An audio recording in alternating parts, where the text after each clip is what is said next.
Hey, and we are live. And the moment we went live, you disappeared from camera. Oh no! I mean, I swear, I'm actually still here. Okay, you're back now. Oh, you're gone.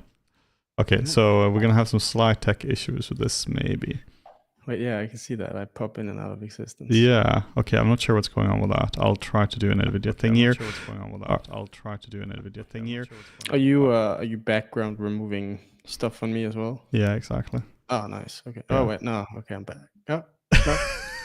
Okay, this was, I promise to people watching, this here was working flawlessly before.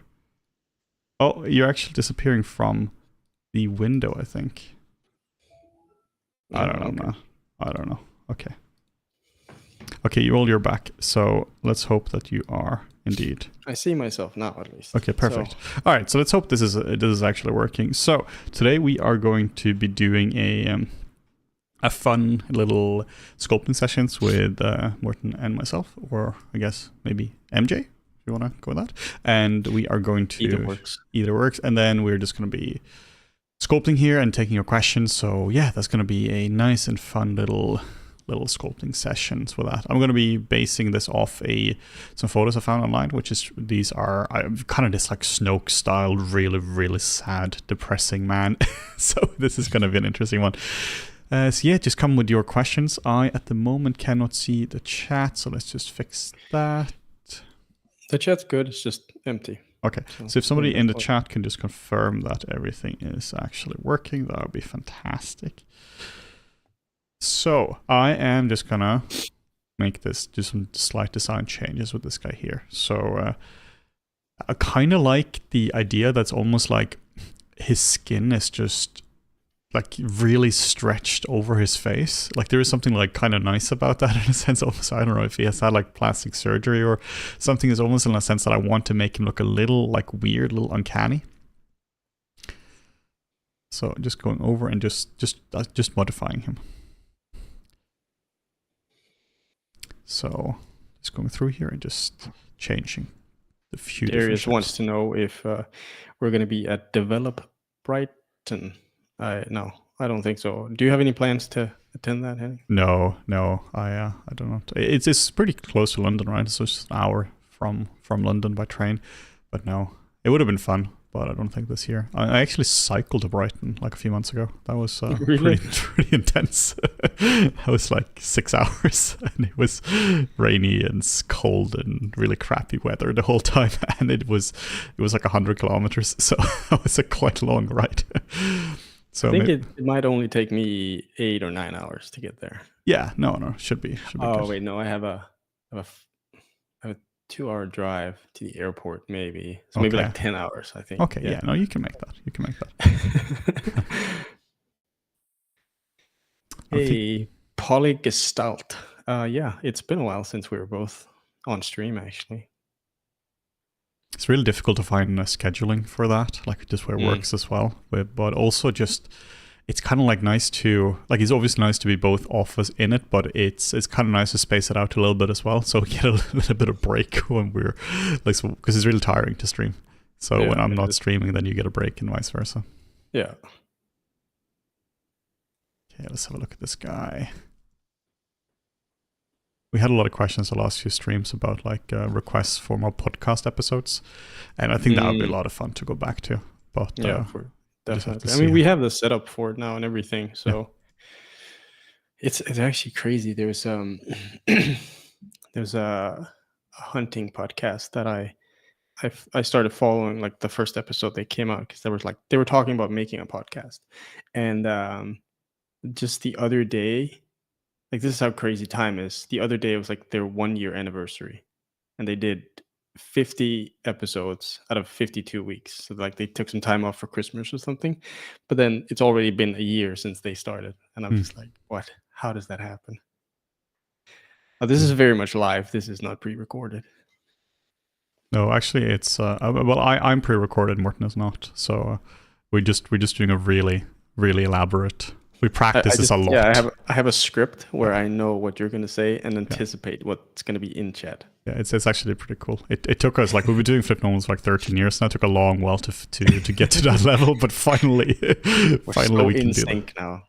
It was interesting because we had this question for every single stream if we've been live, if this is live or not, and like you're more of into the streaming world than me. Is that something people do? Like they do like live streams that aren't live? Is that like a thing? I mean, on YouTube, there's a lot of people reusing their content, and they say so like they're making it live, so they're basically republishing the video but doing it live.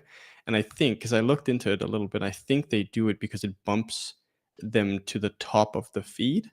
So like older videos, for example, it'll have like a little tag where it says live, and then you go to watch the video and it's actually just an old video that they're sort of reusing. Oh, that's So sneaky. maybe that's what it is. But that's not cool. I mean, then like that's I wouldn't Oh, do right. that. They're premiering it. Yeah, exactly. Yeah. Okay. Yeah. Okay. I see. It's technically doable, but have some integrity. Yeah, exactly. But I mean, in terms of actual streaming, like the people that I follow, everything, I don't really see it. Okay. Surprisingly, I see it a lot on like kids stuff that my kids watch. So like if anything's like popping up on YouTube, a lot of the older videos that they've already watched, they'll like premiere them again, and then it sort of pops to the top of the feed. Oh, yeah. The Marina.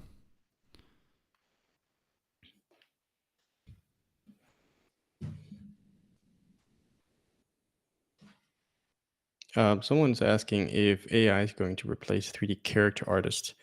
I mean, eventually, maybe, but I don't think anytime soon. Yeah, so it's impossible to know what's going to happen with that. Like, it's also one of those tricky things. If the moment if it can replace character artists, not like just like enhance retopology or something, but actually replace character artists, then like all bets are off. Like then you're basically talking about AGI. You're essentially talking about something that can do things in a really intelligent manner, and then it's not like the AI companies are specifically going like, well, let's just automate 3D. I mean, there's so many things they will be looking at, like medicine, law, research, all kinds of stuff. So, like, I'm not saying that this is a safe industry. I'm just saying that, like, if that happens, like, everything is going to be affected by it. There's so many industries that are going to be heavily disrupted.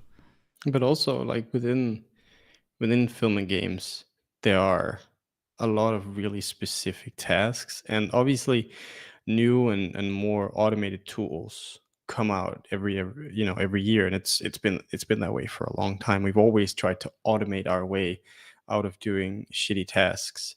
I think now people are getting more scared because they're able to directly interact with an AI in that way. Whereas before, if we're talking about automatic retopology, that wasn't an AI thing, that's just an algorithm. Um, Being able to train like a model on something and to do retopology more efficiently is just, it's probably the next step in automatic retopology. But then, how do you efficiently texture something, shade something, art direct lighting and stuff like that? There will probably be tools down the road, but right now, at least, that's not something that I really worry about. We also had we had a podcast about this as well. I think it was episode 2 or something that we did like this winter. And one of the main points I keep thinking about is the whole like humans are really, really bad at predicting things. Not because there is anything wrong with us. It's just that it turns out the future isn't set. It's literally unknowable. So if we're trying to predict what's going to happen, it's just a guess, right? Like nobody is going to be necessarily better or worse because it's going to be completely unexpected events. That can be, in terms of AI, it can be that there is legislation that just means that, well, you're just not allowed to use this much power for certain things, or it's just there could just be protectionist policies by different companies. Maybe Disney sues the crap out of OpenAI and they're forced to temporarily suspend their models. Like who knows what can happen with this? Not just from that point of view, but we don't even know how the models are going to progress. Are they going to continue just going at breakneck speeds for the next 5 years, or is there going to be some regression here? Like it's genuinely like an unknown thing. We can kind of like guesstimate things, but like this is like uncharted territories here. Yeah, I think right now we've hit this strange intersection of things happening in the economy since COVID, and then with AI becoming so prevalent in the last, maybe year or so, I think, in my opinion, people are conflating those two issues within our industry to mean that uh, people are losing their jobs because of AI, or they're Yes, scared because of yes. AI. Whereas from everything that I see and everything that I know about the economy, like AI has literally nothing to do with it. I mean, sure, some people might be using the tools, and there might be a few artists out there who aren't as necessary as they were before to a company if they're willing to use the AI tools, right? But I believe it's much more about the economy at play here than anything else.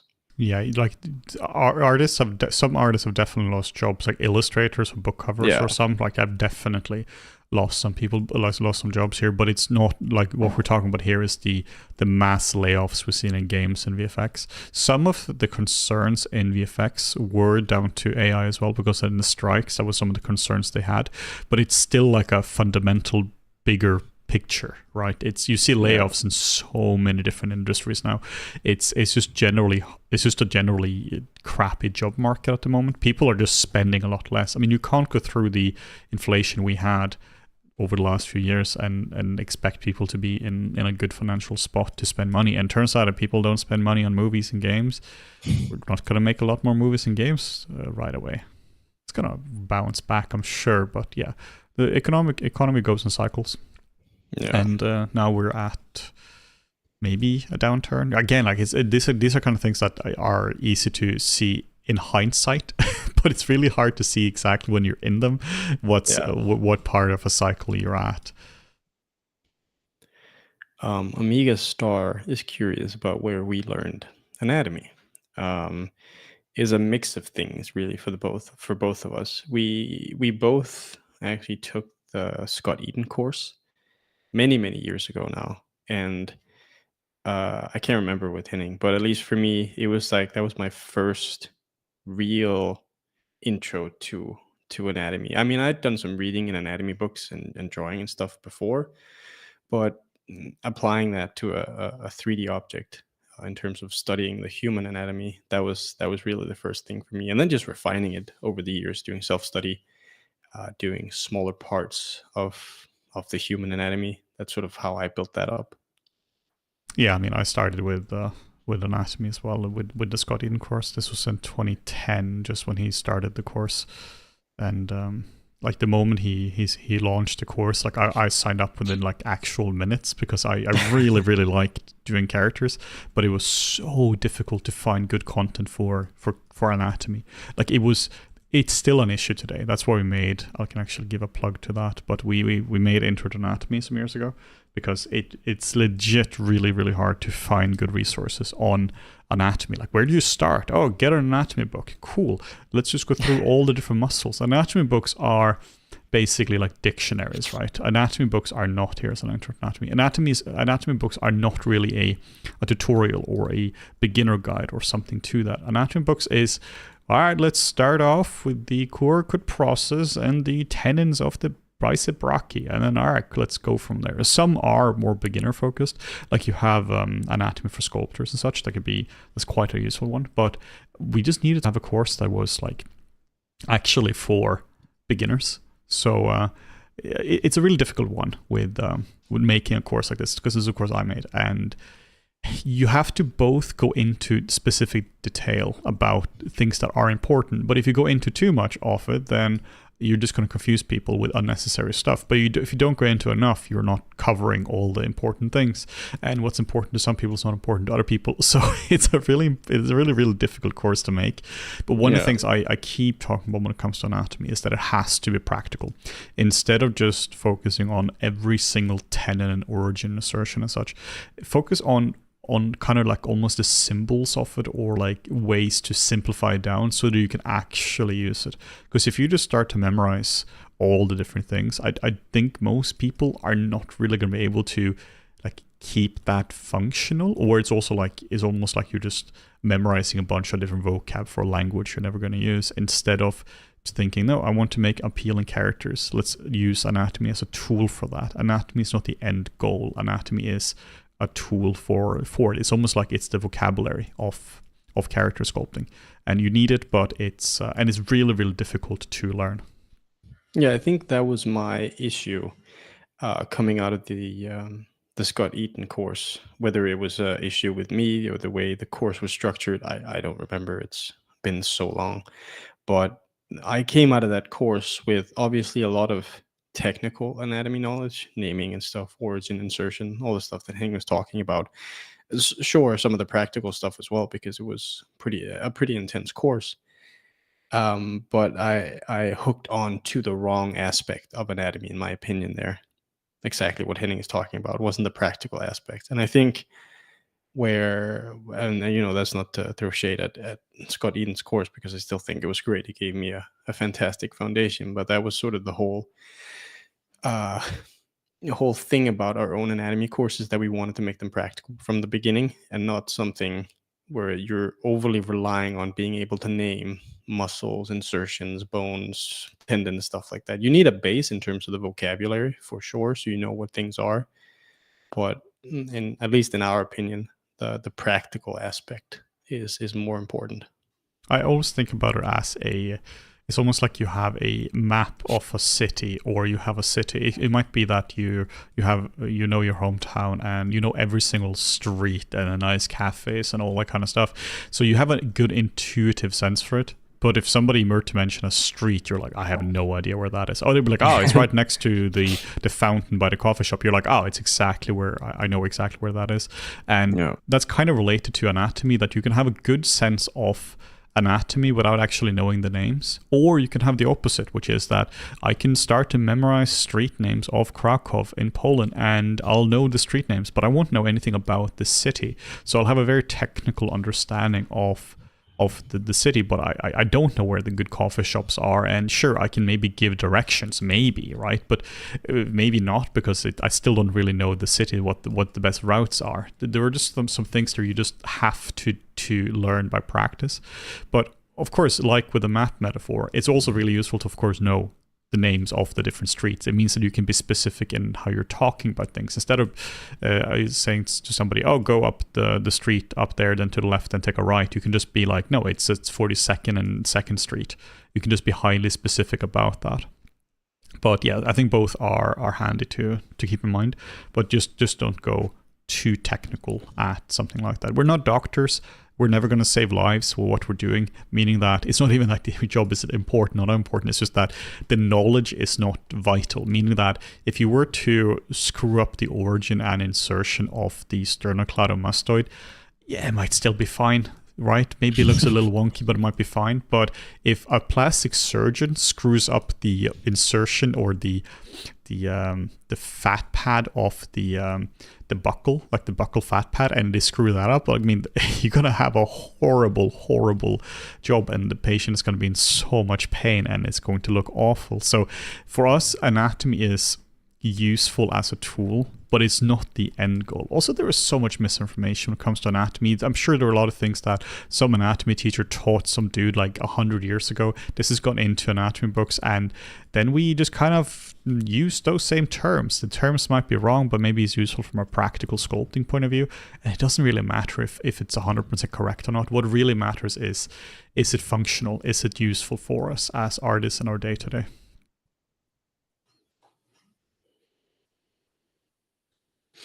What do you think will make the games industry bounce back? I think time. At this point, I don't think there's going to be like a like one event that all of a sudden triggers gaming to pick up again. I think it's just going to take a while. Studios need to build up capital. The economy itself needs to sort of stabilize more, and people need more security in what's going to happen with their money in terms of what's happening with interest rates and everything. That's what I think. Yeah, I really don't think nobody can just press a button being like, make good. It's in the same way that like when the reason there were so many people hired was also due to a once in a lifetime event. Like with COVID is one of those events that's going to like it's going to be a massive thing in history books, because it's going to really change the course of so many things happening in this decade because of that. I mean, it started before this decade started, right? And we're very, very much dealing with the consequences of it still, not just like from a medical point of view. There was a massive amount of people in long COVID and all that, but just from like a second order effect of supply chains being throttled, inflation, because of that we have high interest rates. Like there's so many things that came as a direct result of that. One thing I think is interesting is I was speaking to some family members who have like CEO positions and like old school type of companies, like building stuff, physical companies, not tech and web-based companies like we're very much occupied with. And it was interesting, sort of our conversation revolved around the fact that a lot of the stuff that's happened growth wise with tech companies over the years, where that was seen as the career path for a lot of people, I feel like that's changed a little bit. Whereas the more old school traditional, whether it be builders, plumbers, that kind of stuff, that's getting more popularized again, where it's like, okay, so even if whatever happens with AI, the physical jobs are more safe now, even though we're talking about automating a lot of that stuff away. It seems like there's been a big shift there. Yeah, I can't imagine plumbing being done by a robot, right? Like that just needs to be done by a person with who's like a burly person who's going in and just unclogging your toilet, or just making sure the infrastructure of the pipes are solid, right? It's there's certain things just require human touch. Yeah, but at the same time, it's interesting. I talked to someone who was saying that over the last, she's been with a company for 10 years or so, and is not the CEO, but basically of the company now, and they're like a supplier for a lot of like building materials and stuff like that. And she was saying that over the last 10 years or so, they think because of the just rise of DIY stuff online, everything being on YouTube, hacks and whatnot being on TikTok, that they've shifted their business model a lot to include a lot of DIY, because now all of a sudden everyone can do DIY. Whereas before you had to like have members in your family to teach you about building, plumbing, carpentry, whatever it was. You didn't just figure that stuff out on your own to the same extent. Whereas now, you just look up anything online. And so their business model has shifted a lot towards things being available for people doing DIY instead of everything going through resellers and stuff. That's really interesting, because Yeah. it's one of those things you're seeing with our field as well, that education has really become like decentralized and democratized in a way. Because I truly believe that you can get a full education, a full bachelor or master's degree worth of like actual knowledge, not the experience, right, but the pure knowledge for basically any degree for like $1,000 or less. Or if you want to like look for it and have it be a bit more scattered, essentially for free on YouTube, because it's all there. Like there is very little, like it was almost like before information was a thing that was like safeguarded. But information is just information. I mean, hell, a lot of the MIT courses and Harvard courses are free online on their own websites. But it doesn't mean that you want you're... to learn computer science, you can do that all for free with It's awesome. Harvard's courses. Right, it's so cool, and you get the actual information that they're having. Of course, you do not get the contacts and the school experience and the bragging rights, right, which is so important if you go to Harvard. But the pure information is there, which is absolutely phenomenal. I love that. I mean, also like just with like people like us, right? We're taking education or in knowledge that has been often reserved for the industry and just putting it on YouTube. Not even like breaking NDA kind of thing, but it's been a case that there's been so much stuff that people have just picked up while working in the industry, and nobody really shared that, not because of any nefarious reasons or because they want to protect it, just because people are busy people, and we were in a pretty unique position to be able to do that. So a lot of things that we've been teaching on YouTube is stuff that is genuinely like not really talked too much about, and particularly in universities as well, because in universities the lecturers might not even have learned those things because maybe they never worked in industry, or they worked in industry in like 2001, where the techniques, the modern techniques haven't really even been invented for another 15 years, right? Like Yeah. if you were a teacher or if you were a VFX artist in 2002, you would never ever have used PBR because it wasn't invented until like 2016 or something, right? Andrea is asking if we have a course about making hair with individual strands as opposed to what you're doing right now. And Oh yes, we we believe do. we do. We do. Let me show you one. This is Intro to XGen. Michael Cauchy. He's phenomenal. So hair is so crappy in 3D. Like it's genuinely just a really crappy part of the workflow. The tools are entirely software specific. There's nothing nothing open source or like standards or anything like that. It's all highly specific things. Here we go. And the tools are generally not very refined, but one of the tools, which is kind of leading tool, is XGen. XGen is very powerful, but it's very, very frustrating to use. But one of the reasons people use it is because it is production tested, and if you know how to use it, it's great. If you don't know how to use it, it's very frustrating. And that's why this tutorial here by Michael is fantastic. I'm doing a bit of XGen right now because I'm working on my Shrek character like I did on yesterday's stream. And I'm doing like the eyebrows, of course that guy needs nose hair and peach fuzz and all that kind of stuff. So I'm doing all that with XGen. Yeah, along with that, we also have a specific course for making game ready hair. I believe using Blender. Yeah, right? we do. It's I find that as well. Conrad, I think. Yeah, Connor Hector. Yeah. That should be here somewhere. So I'll send a link to this as well. This one is also really good. This is using Blender. The Houdini is apparently really good for hair as well. Every time I'm talking about XGen, people are like, just use Houdini. I'm like, look, I kind of want to, but that's a big ask just for that, because Maya is perfectly fine for that. I looked into it the other day, like 2 days ago, I think it was, would just what would it take for me to replace Maya with Houdini? And first I could get an indie license of it, which is like $200 something a year. Then I would need Arnold, because I want to keep using Arnold rendering, which ships of course with Maya, and that's $400 a year. And that's 400, and it was $400 something $660 or something a year. And then it's basically at the same spot I am, just with better hair tools. Like I'm not gonna do that plus all the learning I need to do for that. And it might be, sure, I might be able to make Houdini tutorials. And one of the things we've been talking about is, do I want to go more into Houdini, or do I want to go more into game dev? And honestly, game dev is a lot more interesting than Houdini for me, because game dev is one of those things that I have a base when it comes to making characters, right? And as an asset artist and all that.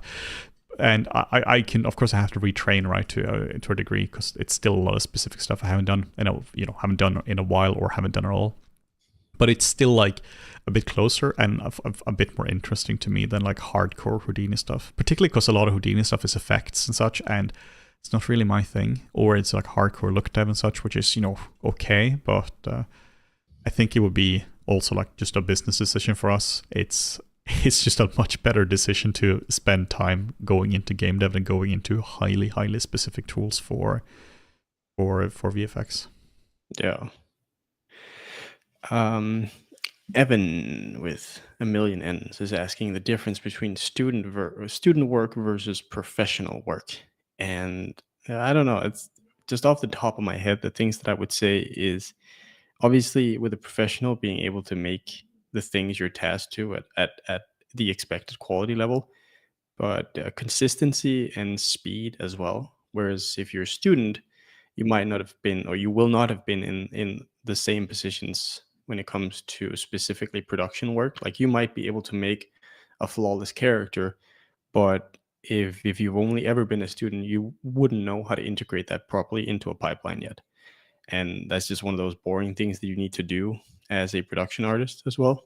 Not saying that a student can't be proficient to the same level as a professional, but there will be curveballs that they've never encountered just because they've never worked as part of a large production before. I'm always really wary when it comes to student work about every single school is essentially asking people to make short films, which is a fantastic learning experience. The problem is that they nearly always look really crappy. Even the stuff that we had from the animation workshop, like they were fairly like decent short films per se, and they had some beautiful shots, but it's not the same as like if you want to do characters or prop modeling or anything like that. It's just not the same as something that is just built bespoke for a show reel as a portfolio piece, because you just can't do that, because the scope of work is so large. Like we had to build, like I think our film was like 7 minutes or something in the end, and like I can't produce content for 7 minutes. And that's from a decent school. A lot of short films I see they're just from student works, it's just really, really low quality work, unfortunately. So often I just tell students to just not include those films at all in their reel and just use individual projects that they're doing. As long as they're individual projects and not the actual school projects where everyone makes the same, I don't know, bucket or something, because then recruiters have seen that 20 different times. Yeah, in the UK you have a few things that keep are recurring. It's you have like an old school clock which keeps being used over and over and over again, and then you have another one I can't remember. There are just a few things that studios give out as assignments to students, and yeah, it's not great. It doesn't even matter if you nail that one. It's just a boring prop. So yeah. I highly recommend that you don't, like you as a student, right? You have to do a lot more than the bare minimum, and the bare minimum of schoolwork is really that you do the school assignments. The school assignment is almost like the barrier of entry to be able to even make the portfolio pieces, but the portfolio pieces is really what's going to separate you. Maybe like 25 years ago, that was okay to just kind of do the student work, show up at the studio with a pulse, and then you were fine. But today you need to be at a very high level in order to get into the door. Like a lot of schools, they're almost given this false impression that, when you come here, you can go to like MPC, DNEG, or you can work at all the big VFX studios or game studios, commercial studios. You just kind of choose what you want to go into, and you can't. Like the competition is really, really hard. So I think it's really important to take portfolio pieces really seriously. Don't just throw together student work in your portfolio. I cannot express enough how important that is.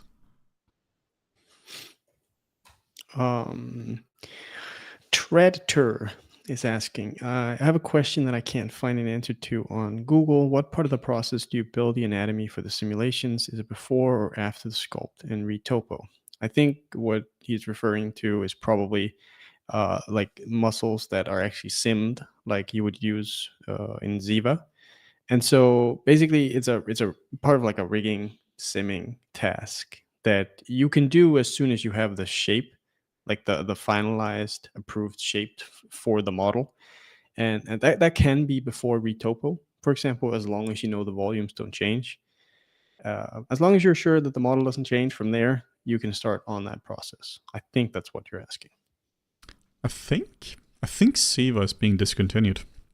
I think that was bought by Unity, and when Unity did all their stupid buying, this is again tying into what we talked about before with the economy, right? Like everything went up like crazy, and Unity had a goal of like, we want this many people hired instead of a sustainable goal, and they bought all the things, including like the Weta tools as well. And I think they're shutting down the Siva tools. Like I think they're just straight up discontinuing the tools.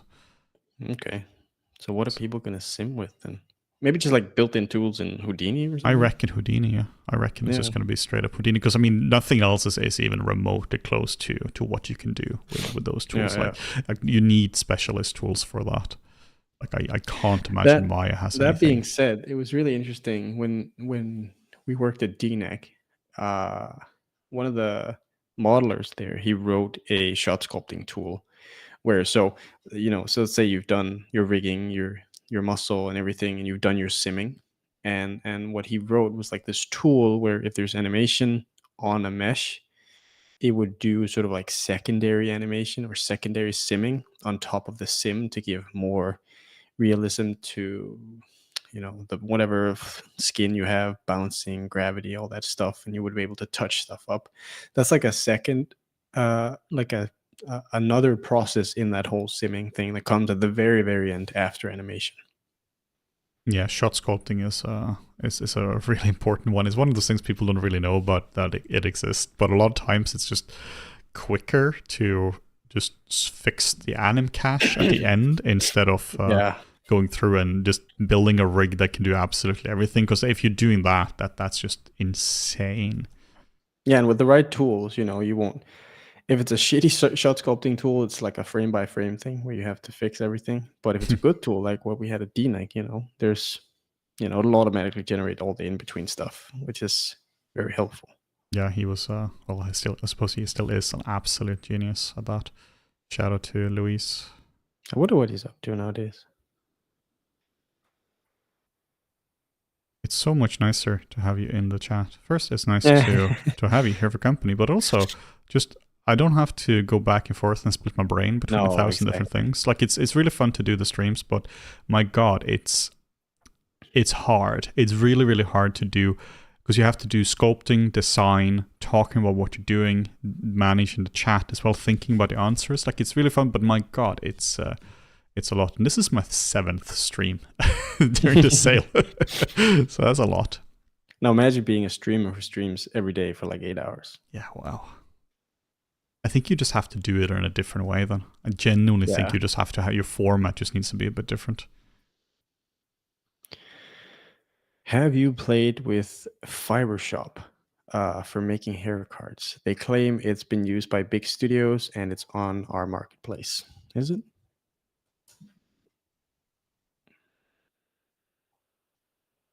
Do you know Fibershop? I think I've heard about it before. I'm not familiar with that.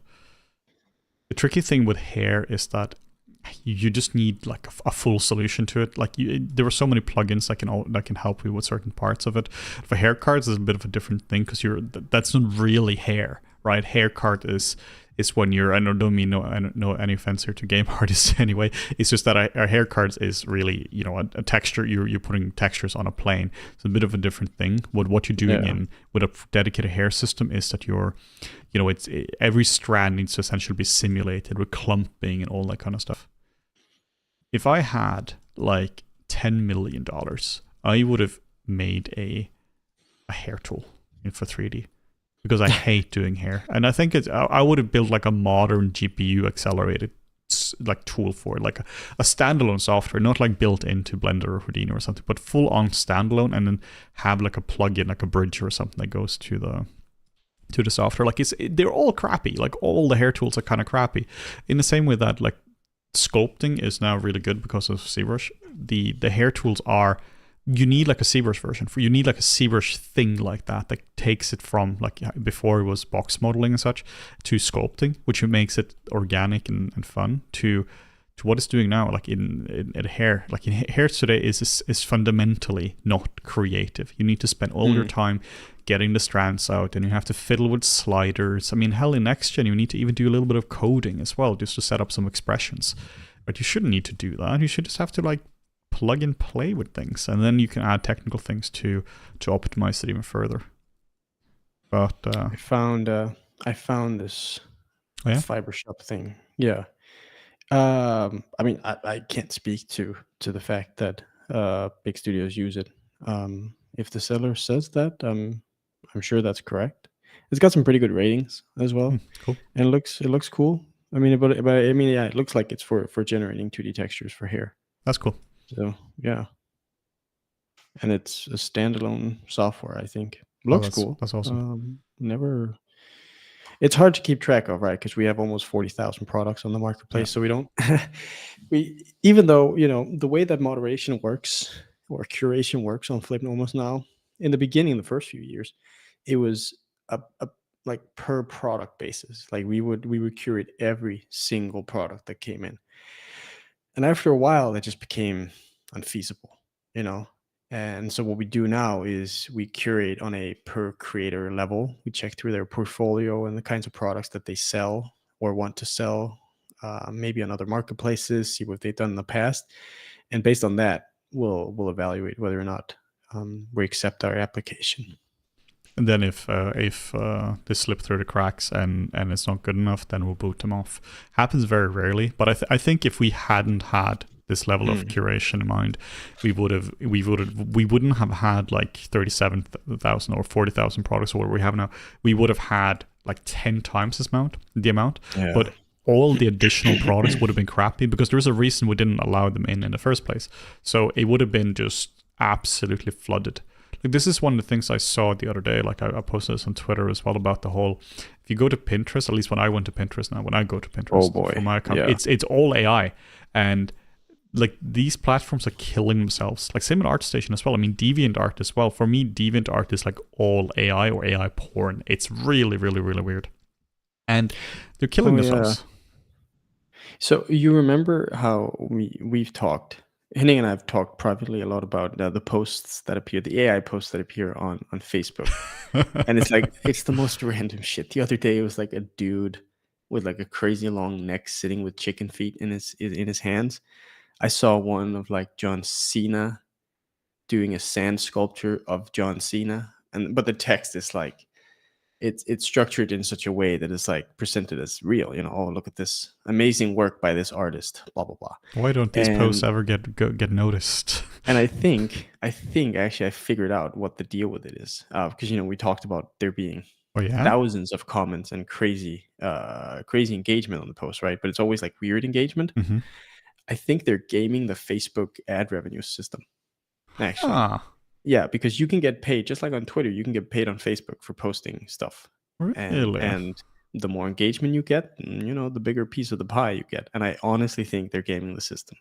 But who are the people who keep commenting on this? Are these just like randos who just love seeing Jesus with like mechanical legs next to soldiers with mechanical legs? I mean, honestly, not to throw him under the bus or anything, but like my father-in-law, he's like the perfect target for this kind of stuff.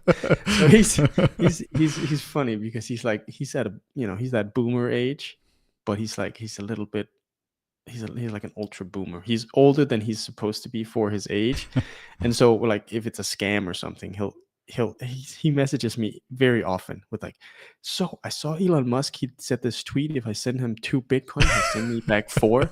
Is that real? I'm like, yeah, just do it. It's like, no, just send Musk some Bitcoin. Don't do that. Famously poor Musk. I have my suspicions that it's his generation of people that see this stuff, and they're not adequately trained to figure out when something is a scam or not. You're not saying that, obviously some AI images are like, you're very aware that it's an AI image, but sometimes you can't tell. With the post on Facebook, though, it's almost like 100% hit rate that it's like it's AI generated. But for people like him, it's like, oh, that's a really nice picture. Look, John Cena took a picture with his own sand sculpture. That's really cool. So you're basically kind of saying that a lot of people kind of haven't really been exposed to the internet a lot, apart from like maybe like the interface with the internet through like Facebook. Right. Yeah, exactly. And like platforms, but not really like the internet. And they haven't really been following like the news or this kind of stuff, that there is actually something happening there. So suddenly when they see an image, all images have been real before, right? Maybe it's in Photoshop, right? But like generally a photo was a photo. And now you're like, wait, you're saying that this photo here is not even like Photoshop, but it's like not even real? Yeah, I think that's what's going on. Oh, that's interesting. Yeah, it's really weird seeing all these photos. It's absurd. I don't use Facebook a lot, but once in a while I go on, like people's birthday and such. Hey, it's nice. But that you're dealing with this kind of insane stuff. It's been weird for me over the last year or so. So I got my hunting license last year, and trying to find leases and properties to hunt here in Denmark is a strange thing, because hunting in Denmark is it's like golf on steroids.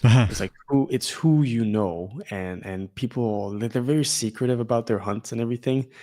So I've had to resort to Facebook because no one in my family actually hunts anymore. And so I'm on there quite a lot, but looking for properties that I can hunt.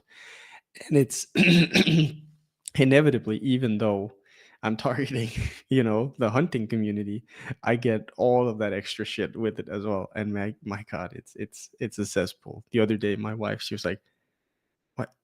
Are you on Facebook?" I'm like, "Yeah, but I can explain." It's not what it looks like. Wow.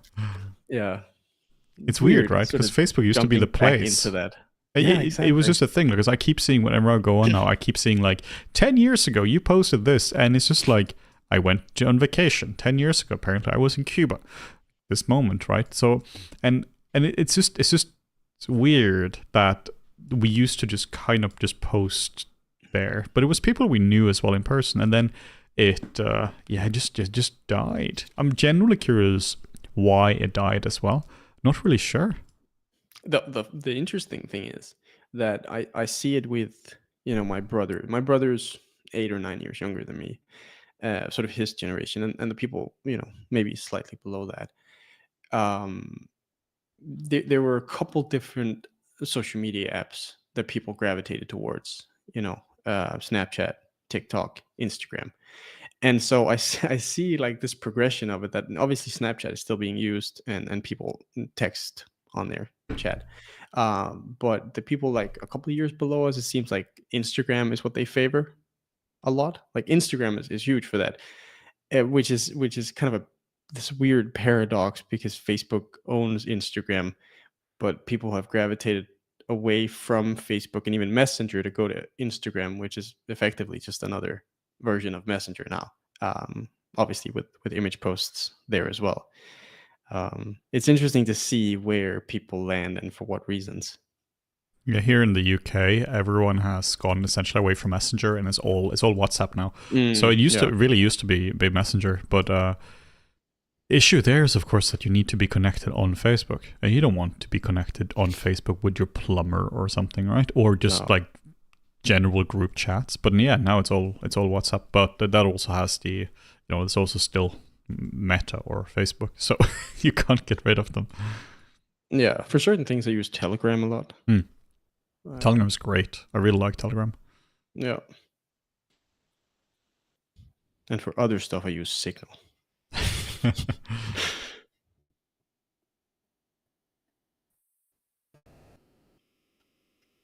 Let's see if there's any questions I've missed here. The characters come together quite nicely now. Still a bit rough, but now he has some base hair at least, and I'm always trying to get the kind of like a first pass of the character, where I at least I can evaluate the design. That's when it becomes really fun. I mean, he looks a lot more like yesterday. I told you it was like he has that Grand Moff, specifically Grand Moff Tarkin look, and now he looks even more like him. But I It's like funny. that. I'm not even looking at him No, for exactly. reference. I'm looking at this. But it's like, I think if you capture, it's the same thing. He also kind of has like a Charles Dance vibe. Yeah, he does. Elderly, stoic, angry man. They both have that look. I feel like Charles Dance, he would be great in a Star Wars film as some sort of general. Yeah, but keep in mind, nothing in Star Wars can ever change, and it has to be exactly the same way as it was in the 70s or be derived from that. So if you were to have Grand Moff Tarkin, you can't cast him as Charles Dance, because we wouldn't understand that. It has to be a CG representation of a CG remake of the original actors who has been dead for 30 years. No, that's really important to me. I'm wondering if, like, personally, I don't give a shit what if it's an actor or stuff, but like, I'm wondering with the people who are like really into Star Wars, when they see that stuff, do they go, "This is what I want," and are they the target audience that Disney is trying to hit, or is someone at Disney just horribly misinformed? Because I'm thinking horribly misinformed is probably the right answer here. I kind of just think about Star Wars as originally it was all based on, or like it was sourced from something else, like it's clearly inspired by Dune and inspired by like medieval knight stories, and inspired by a lot of like just folk tales and adventurers and magicians and all that kind of stuff. And today the last movies are all inspired by Star Wars, so they can't invent something new in it. It's all just like you use yourself as reference for it. This is kind of the same thing that's happening with AI, right? Like if you were to I was train just an gonna say AI that. model on its own output, or like if I were to only use reference of my own work or my own work as reference for future work, it would just be some kind of regurgitated mess instead of some fresh ideas. So I really, really, really find that Star Wars is so boring today because there's just nothing. There's no new blood in it, and all the series are all like derived from, the movies and all that. So it's completely uninteresting to me. And even though I like Star Wars, I think Star Wars is cool. I like a lot of the games they've put out, but the like some of my favorite games of all times are Knights of the Old Republic, but they're so old that they're basically not playable at this point. They were like 2003 and 2004. Like man, you can't do that. You can't go back literally 21 or 22 or like 20, 21 years, right, and play a game like that. It's just, I mean, you even have compatibility issues just even running that on a PC in a lot of cases. So, man, I love the Jedi Academy. That stuff, that was great. Yeah, so good. Did you ever play the sequel to the latest one, the one with the ginger Jedi? No, I didn't. I played the first one. I liked that, but I didn't play the second one. Yeah. It was almost like a bit of a more mainstream version of Dark Souls in a sense. I thought that was cool because it has a lot of the same Dark Souls mechanic, and it has bonfires, and it has a lot of the same, like, just knights fighting and such. So I thought it was really cool, but I haven't played the second one. Jedi Survivor, I think that's called. It looks really nice. I'm just waiting for sales for those kind of games. Yeah. People are saying it looks like Patrick Stewart.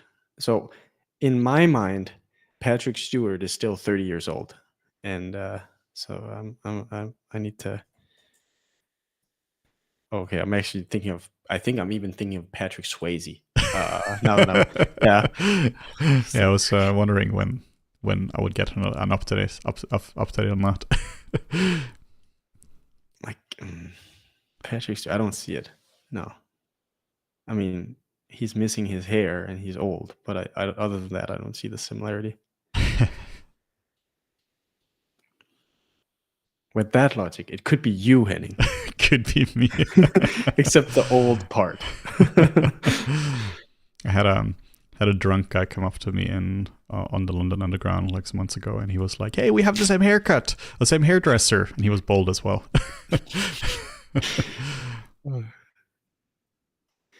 I feel like that's something, Rune could say. Like he'd walk up to you and be like, "Hey."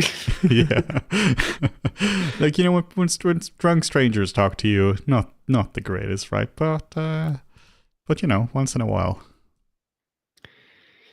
Sculpting female faces are so difficult, but human faces are so beautiful. Yeah. That's poetic in a way. But sculpting the female face is a tricky endeavor because take an old guy like this, for example. There's a lot of forgiveness in the face because you can add stuff and hide things and wrinkle and whatever. You don't have to be as careful with your shapes and your brushstrokes. No offense, Henning. There's still a lot of anatomy knowledge that goes into this. Same thing as when you're sculpting a woman, but the softness in a woman's face is often where I think I see people fall through, is that they either don't hit the age or the look they're going for because they tend to maybe over detail, because that's so easy to do in ZBrush as well, right? I completely agree with everything there. Like for me, whenever I give assignments to students to sculpt, like more beginner students at least, I always give them like older people to sculpt. Not even because, like, sure, older people are, like, if it's like objectively easier to sculpt, it's a bit of a different thing, right? But it's easier to see the patterns in them, because the advantages of young people is there is no, you don't have to be so specific when it comes to the specific wrinkles. But the disadvantage of young people is that there's just you just don't have any landmarks to even see. Well, with old people, you have very clear landmarks as to where they are. You can very easily see the skull and the fat pads, and a lot of different shapes are a lot more pronounced than older people. So I always give assignments to sculpt older people first, because is really difficult if you're trying to sculpt a young person. Let's say you're trying to sculpt a 15-year-old girl, right? Or just somebody who's like really, really, really has really soft shapes, same as like just children in general, or just really young people. If you want to learn the anatomy, or at the same time as you're doing that, you genuinely can't really see the shapes. Like here, you can clearly see his cheekbones. You can clearly see where the separation of the eyes are. You can see so many things, but for like a young woman or a child or anything like that, it's almost impossible to see it unless you know it's there. So I tend to give assignments that are very clear, like it's very clear where the bones are, and it's very clear where the fat and the skinness and all that. Because the young people, it's so subtle, which is a very different kind of challenge. It's more of a challenge in appeal, to be honest, than specific anatomy when you're dealing with soft shapes. Well, here it's a lot of down to more hardcore observation and understanding how to sculpt skin folds and wrinkles and all that kind of stuff. So a very different challenge, but I find sculpting women and children to be one of the hardest things. Also because there is less reference. I mean, for that, right? Obviously, it makes sense why there's less reference of children online. But even with women, there should be, as there very, very much should be. But even with like young women as well, like it's just a lot harder to see that. But one of the good references there is scans, because it's also an issue if you're finding an image of a young woman, particularly if it's from like any kind of fashion shoot or anything like that. What you're seeing isn't really reality, because the lighting is really soft and is as flattering as you can, which is really trying to obscure skin folds and all that. It's probably retouched. It definitely has like makeup on it and such, which is very different from like I mean, these are also retouched, right? Or like they're like HDR and stuff like that, but it's very different from like a reference that is the pure scan. Because if you have a scan of somebody like from 3D Scan Store, from 3D SK, they're honest to the degree that they can be. The issue with them isn't really the honesty. It can be that there's processing on them, so it can obscure certain things because there might be artifacts in the scan, but at least you're seeing the shapes as the shapes genuinely are. And that I find scans just to be the best reference for learning how to sculpt anything, because you can genuinely see what's going on. Here's an interesting question. Is it important to play games to work at a gaming company? I'm going to say no. I don't think so. I think culturally, potentially, you might find it a little harder to fit in, because I think in general, people who work there tend to play a lot of games. But it also depends on the department, right? But then also people have kids and they might not have the time. I wouldn't say it's as crucial as you might think it is. Same thing with film, right? You don't need to watch films to work in VFX, for example.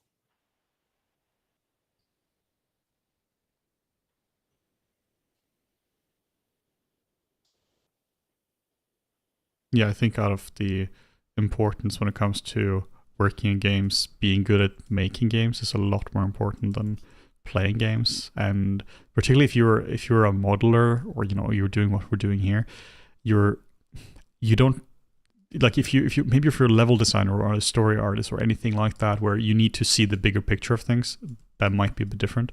But for something like this, it's a pure tech thing, right? In a way, like a pure art and tech thing.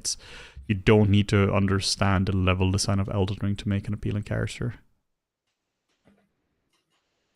Benjamin asks, when it comes to 3D character portfolios, is it okay to have other pieces, such as props or environment pieces, in your portfolio as character artists for games?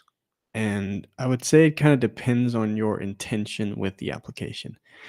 Say if you're new to the industry, it's your first couple of jobs or whatever, it's probably unlikely that you'll be put on character work right to begin with. So yeah, I would say you could spruce up your portfolio with a variety of things, but you could make it clear in your application that your passion is with characters, and that you know, have an interest in working on that, obviously. But as you go on in your career, you also have to realize that what you're showing in a portfolio or show reel is probably what you're going to be hired on. So just keep that in mind. I know it's not like a black and white answer, like yes, do this or do that, but that would be my view on it. It's so tricky to build a portfolio for all of these reasons. Yeah. So hard.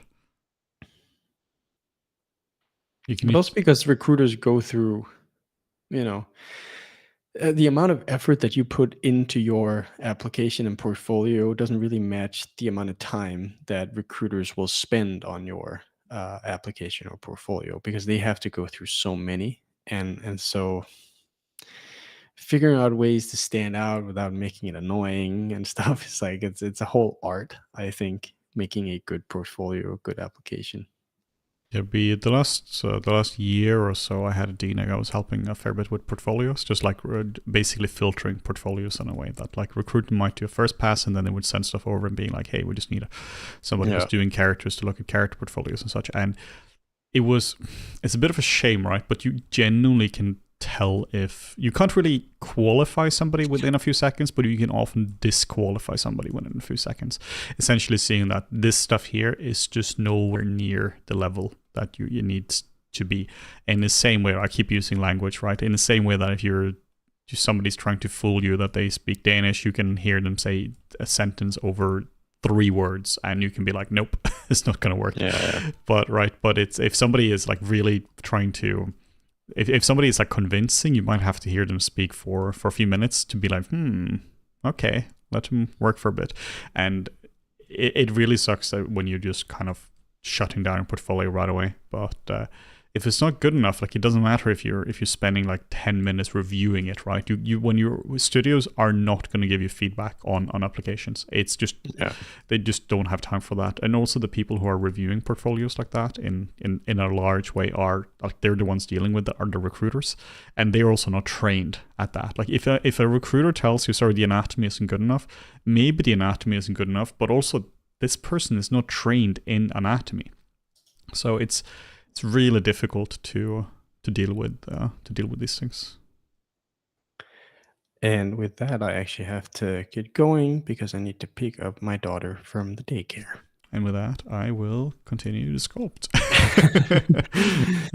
Nice. Yeah. No, it was nice being on the stream again. The both of us. It's been a while. Yeah, super nice.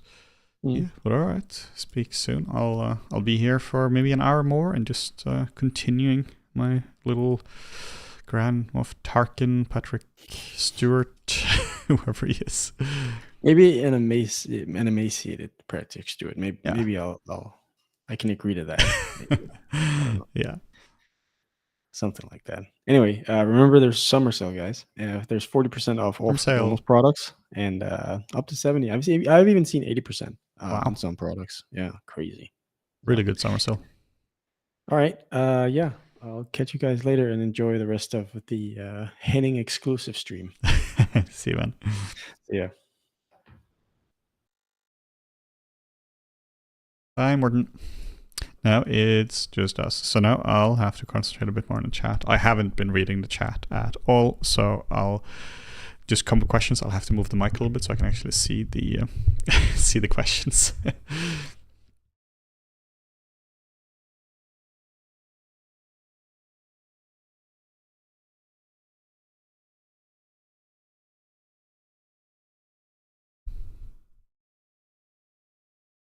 Yes, I'm just trying to make a character here that's just kind of feels a little bit despairing like this, but oftentimes whenever I do this, I end up in another direction as well. Maybe I'll just make his ears a little bit more creature-like, just to make it a bit more interesting, a bit more mystical, maybe.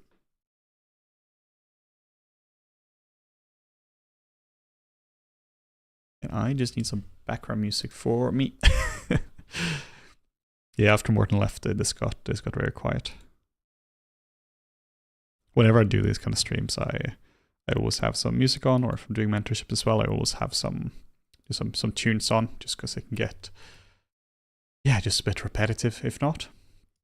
But yeah, whatever questions you guys have, happy to answer them. I'm just going to continue the scope now, unless there are questions. What I'm doing now is I'm just going over the scope and I'm just doing a smoothing pass. This is something I do at all, like in all my scopes throughout the whole thing, to refine the shapes. I think that's really important. Kota saying, I've been watching your channel even before I got into the industry. You motivated me a lot when I was struggling to find a job after graduating. Tough period. Thank you. Thank you so much. I really appreciate that. It's really cool to hear that. That it's been helping. Like generally, that means a lot to me. What are the sculpting phases? Oh, that's a good one. So it's a really big question. So I'll actually answer that first. There is a course that we cover, which it really focuses specifically on this. So please refer to this one here if you want to learn a lot more about this. Is Intro to Sculpting. Site is a bit slow because there are a lot of people. This really covers all the sculpting phases, right? But let's see if I can find any. There might be some cool screenshots here for this. Okay, cool. So here we have some of the sculpting phases. So for this here, we're starting off with just a ball. For this one here, I started off with the Flipnomal's face kit. Yeah, that's the one. Sorry, Flipnomal's face VDM. So this here was after 6 minutes. So I had a rough base mesh, and then I just dragged in the ears, eyes, nose, and mouth, and then sculpted on this now for, I think, about 3 hours into it. Yeah, 3 hours into it. And so you do that. You block out the character, rough anatomy, rough proportions, just getting stuff right. In this case, I'm just kind of trying to get overall shapes into it. Nothing too fancy. But you can see here, even though he has a beard, I'm still blocking in the mouth because this is important. Then I try to get in just the core anatomy, the core shapes of it, refine everything more, refine everything further, covering not just the anatomy, but also more of the design changes, and just keep refining throughout. You can find a lot of sculpting tutorials on our YouTube channel, or just in the streams for the last few weeks we've done, last 2 weeks, and yeah, there's tons of content there. It's really, really hard to give a very definite explanation of sculpting because it's such an elaborate art. So it really depends on your skill level as well, because what's going to make sense as the different sculpting stages just depends a bit where you are, not just on objectively what are different sculpting stages. Because somebody who's experienced is going to have very different sculpting stages than somebody who is like quite a rookie. Oh, also Morten left. I am heading as a heads up. So here's a question. Speaking of, hey Morten, how do you sculpt, let's say, these guys you make right now for facial rigging? I mean, technically about the mouth open, etc. Yeah, so you can sculpt this, you can model this with the mouth closed, and you can model this with eyes open. This is normally how I do it. The issue with modeling this with mouth open is that the design changes a lot, right? Like whenever you open the mouth, it's just a bit of a different design. So you can, of course, do a mouth open pass on it if that's something the rigger wants, but I really think it's a good idea for like likeness and design that you figure out what it looks like with the mouth closed, because most of the time the character is going to be in a neutral state, which is going to be the same with the eyes closed. You definitely don't want to model this with eyes closed because then you don't know what he looks like with the eyes open. So for now, we're really just figuring out the design of him. Once that's done, then you can do like different technical things, right? So if the rigger again is like, well, I want just to have the mouth open, you can open the mouth make a nice shape for that. But I tend to make things as neutral as I can, because really you're figuring out the design at this point. Like people become unrecognizable when if you have somebody who's, let's say you have this character here and he were to close his eyes and open his mouth as wide as possible, it would be very hard to like properly recognize him as this character. So particularly when you're early on in the design phase, it's really important that you're really focusing on getting the character approved first before you deal with the technical things. But also a lot of riggers have different styles, different preferences for how they like to do things. So the way you figure this out, like somebody's gonna be rigging the character, is you ask them what do they prefer. Like it's one of those things that I think is really important to not make assumptions about these things, because how will you know what the person prefers if you haven't asked them? So ask them what style they want, like the technicals for the rig, and then you can deliver that. There's nothing obvious about these kind of things, right? Like rigging is a tech thing. It's they're building something specific. There is nothing that's like inherently obvious about that if you're not familiar with rigging. So the way you fix that is you ask them, and if the rigger is being difficult, well, then they're being a bit of a dick. So everyone is on the same team. They have a clear advantage, or they have a clear benefit in you being informed about what's going on as well. Any tips for cloth folds? 2 ways to do cloth folds. First one is, well, plenty of ways, 2 main ways. First one is to not sculpt them, but to use something like Marvelous Designer for that. That's obviously a big commitment, because you need to, that's just not cloth fold, that's clothing in general, but that's going to look phenomenal. But it's a big commitment. You need to learn Marvelous, you need to get Marvelous, get the license, you need to learn how to make clothing, all that kind of stuff. But the result is really, really, really good. And the second one is to, 3 ways, I guess. And the second way is to sculpt them by hand, find some good reference, and just kind of sculpt what you're seeing, try to get the folds in there. And the third one is to use cloth alphas for that. Often you'll do a pass with Marvelous, and then you'll do cloth alphas on top to really get out a lot of the extra juice as well. But yeah, plenty of ways of doing that. Clothing is generally really hard. I recommend simulating clothing if you can, because it's just really, really, really tricky to get cloth folds to look right. Like if you're trying to sculpt some kind of drapery or something like that, very, very difficult to do.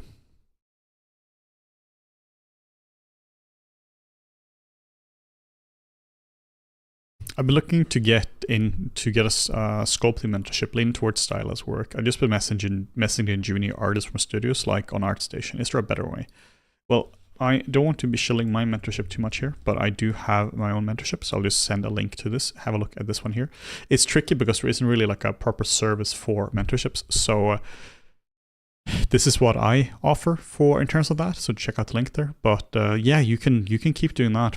Keep in mind that if you want to message people, just be sure that they know that you're willing to pay them, because nobody is going to offer a mentorship unless they're being compensated for it, because man, it takes a lot of time and it's really difficult to do. So just be sure that if you aren't really having a success rate with that, just mention like the rates that you'll be willing to pay for it.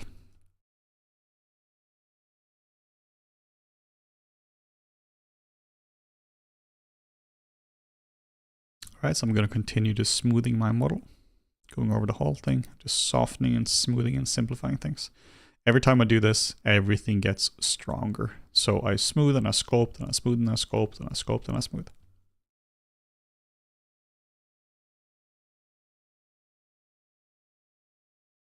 How about ZBrush Dynamics for cloth? It's kind of crappy, like compared to like a full cloth system. Like it can work for certain things, but it's just not the same as like Marvelous, right?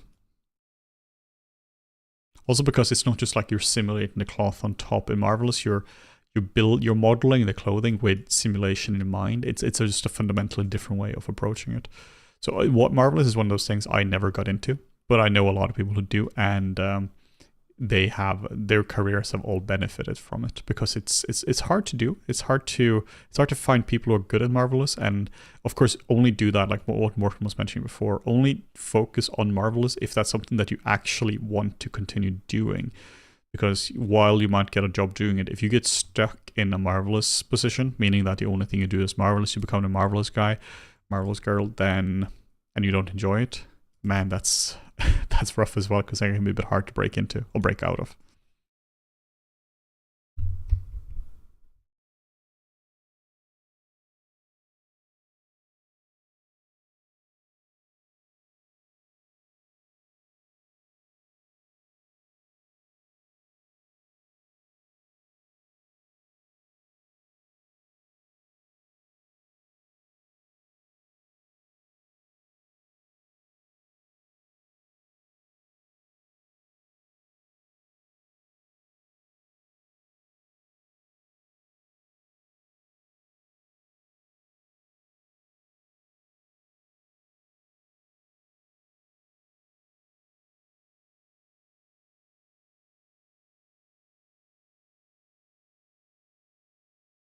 What suggestions do you have for those facing layoffs or unemployment in the 3D industry? This is particularly challenging and demotivating for many. Man, like it genuinely sucks. I like first off, my heart just goes out to everyone who's affected by it. Like for like if it's VFX or if it's games or architecture, visualization, like anything like that. Layoffs are absolutely brutal.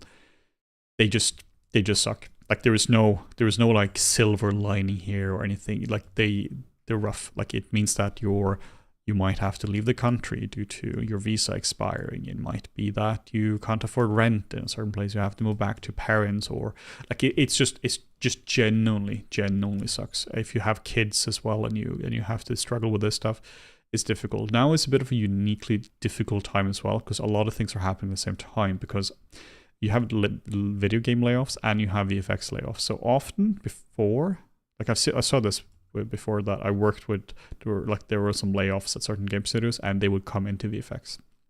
Seen the opposite happen as well. People are like, all right guys, I'm off, I'm going to games now, cool. But today that is a lot harder. So also because so many people have been let go as well. So it's not like the moment there's a position open, it's just being flooded with people. Honestly, I don't have any good advice for that. It's really tricky because one of the things which is easy to say is like, this is a perfect opportunity to reskill, buy tutorials, or take classes. Sure. But like you're saying, motivation is a real thing. It's really like not just like motivation, but it's easy that turns into a mental health issue as well, like depression and just insomnia and all these kind of things. So it's not just, it's a lot easier to say, just focus on developing skills. We saw this during COVID, right? That suddenly a lot of people had a lot more time in their hands. And a lot of people, yeah, sure, they were getting into sourdough baking and doing stuff. But that's kind of the highlight reels. A lot of people didn't. A lot of people struggled with like mental health and such. And they just spent COVID kind of just having a hard time. They didn't come out of COVID like the lockdowns. They didn't come out of that with a new set of skills and appreciation of something. They were just having a really hard time.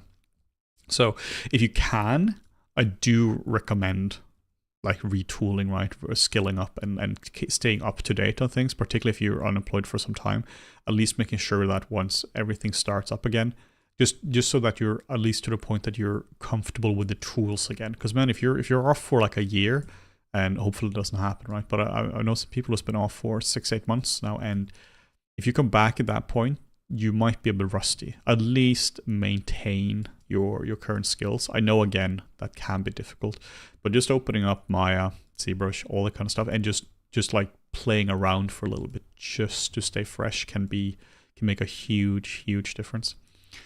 But I mean, yeah, it sucks. I would say try to find a community. If you were laid off, try to connect with your co-workers who, in that case most likely were laid off as well. Try to have a bit of community there.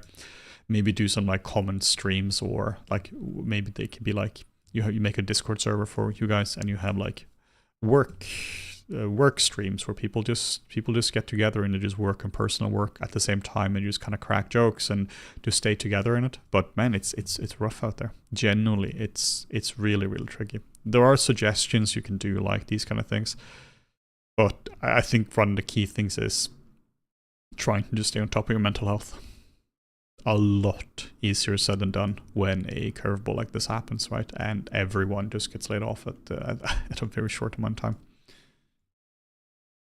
I wish I could be more optimistic about that, but I mean, having known a lot of people who's losing their jobs at the moment, like it's just rough. It's just genuinely is really rough.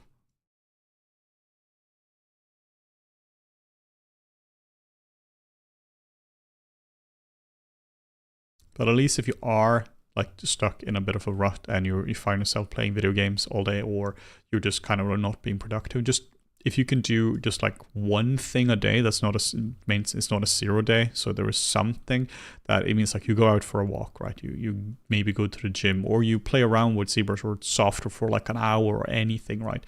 Just anything just to make sure that you're not just being consumed with the unlimited amounts of entertainment. I would also say get the hell off TikTok and Instagram, because that stuff is toxic for your brain. That stuff means that you get opinions about stuff that you shouldn't have, and you don't learn something, your brain rots, and after hours of it, you're just in a spot where you're just worse off. Like it for me, TikTok and Instagram is equivalent. It's junk food for your brain. It's exactly the same as going to McDonald's every single day.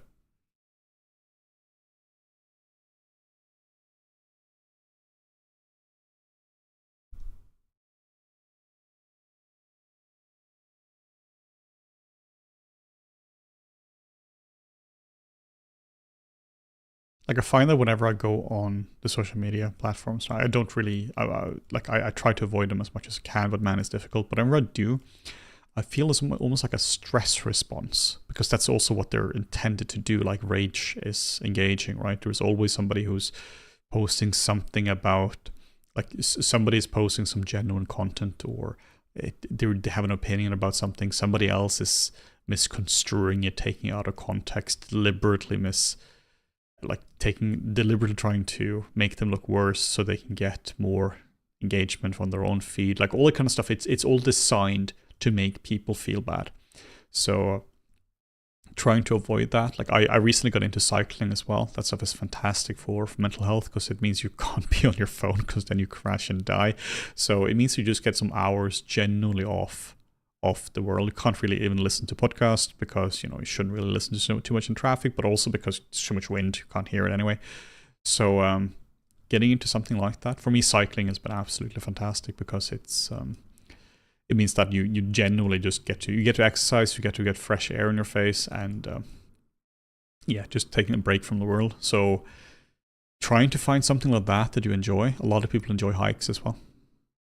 And then kind of just weathering the storm, because it's like we were talking about before, right? Like one of the things that's gonna help is just time.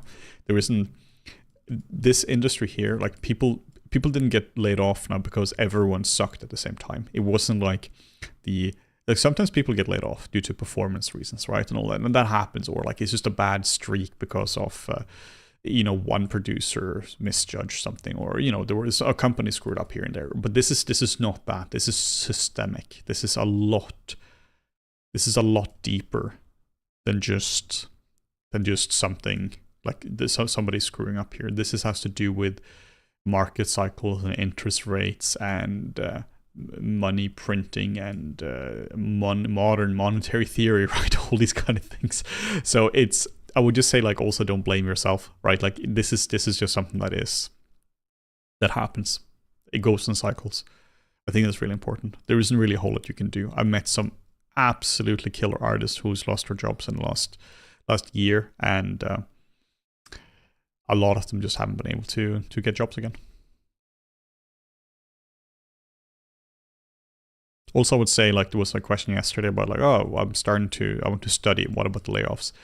Not really a concern, to be honest, because like things change in those years. If you're taking a master's, right, then or a bachelor. I know in France a lot of education is like 4 or 5 years, for instance.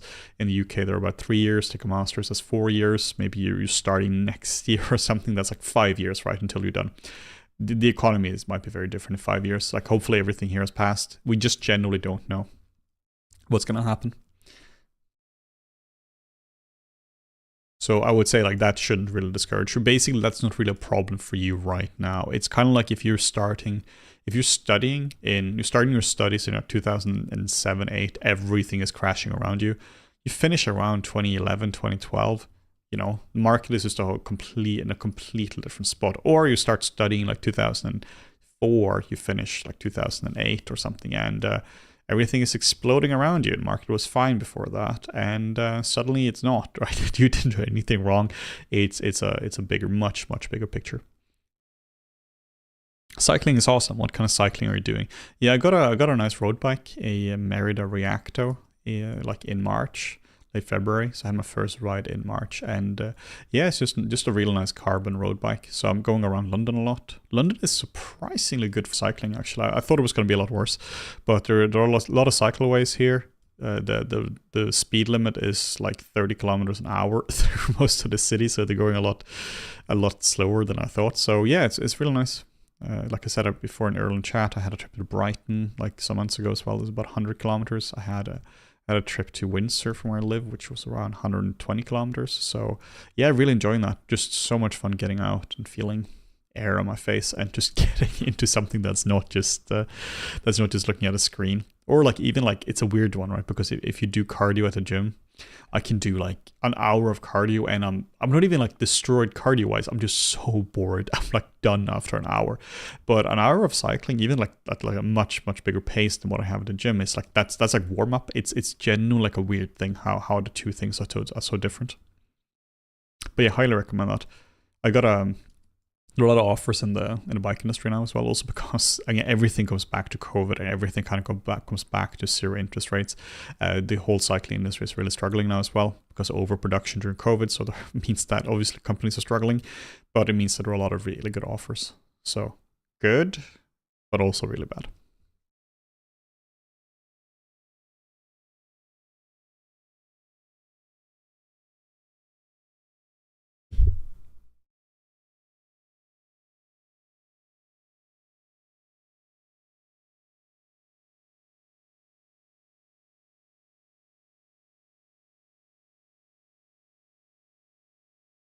I'm really not used to make pricing or deciding how long something needs to be done. Do you have any tips on talking with clients about payments and pricing? That's one of the like eternal difficult questions. How much, essentially, it all boils down to how much does something cost? How do you price yourself there? I would try to find basically your hourly rate, and how you find that depends entirely on you, right? Like if you're living in Turkey and your client is from Turkey, your rates are going to be Turkish rates. If you're living in the US and your clients are American, you're going to have American rates. The Turkish and American rates are completely different. Meaning if you are living in Turkey, I obviously don't know where you're living, right? But just as an example, if you're living in Turkey and you see online, hey, the rate for a character artist is like $200 a day or whatever, and you charge that to a Turkish client, they're gonna just flat out reject you, right? Because it's just a completely different rate. Or if you're doing the opposite and you're giving a Turkish rate to an American, they're gonna be like, this is suspiciously low. So it's really tricky. Figure out what your hourly rate should be like. I recommend talking to other people who are doing similar things to you, where you are based locally, and then going with that. And in terms of how long does something take, that's something that you'll pretty much have to figure out on your own, because there was no generic answer for that. It depends entirely on like how long does this character here take to make. Well, depends what the use case is, right? And also like some of this is like I can kind of do this at any time frames. It depends on the quality. It's like I kind of think of it as like a progressive render, where you can have the render at any point, but it's going to have noise levels, right? So if you wait for 30 hours, it's going to be absolutely perfect. But if you give it after 30 minutes, it's going to be noisy, but you can see the things. You can have this model right now, but it's not retopologized. It doesn't really have details. So it really just depends on what you're doing, what the quality bar is. Again, if you're freelancing for like Blizzard, for like props, environments, characters, etc., the bar is very different than if you're doing it for a local commercial studio, which is going to have some, like if you're in Iceland, right, and you're doing for the local cinema there, the quality bar is just very different, which means the budget is very different as well.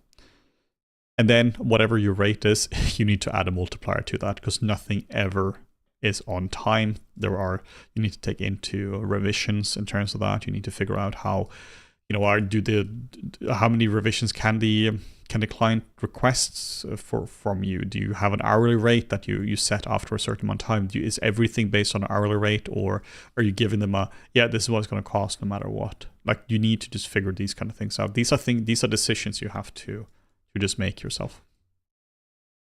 There's no golden answer for this. It all is down to, unfortunately, it just depends on so many factors. It also depends on your portfolio and how many clients you have, because if you have a lot of clients, then you can raise the price, and you might lose some, but you're fine because you still have a lot of clients. If you don't have a lot of clients, then you kind of might have to lower your rate to attract some.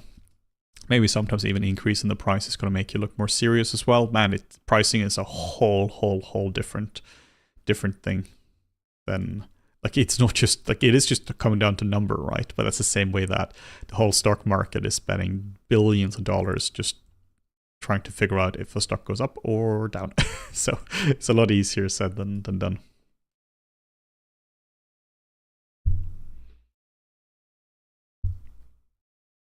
Yeah, Morten from Norway is saying that. I had the same thing in Norway where the company went for artists in Spain rather than Norway. Yeah, Spain is just much cheaper than Norway. It's tricky, right? The average rate in Norway is just higher than Spain.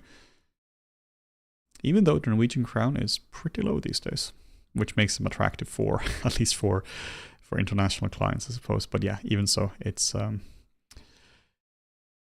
like it's not even that the client in Spain is making less, because if you're, housing prices in Bergen are much higher than they would be in a smaller Spanish city. So of course, if you have Madrid and Barcelona and Valencia and stuff like that, that's a bit different.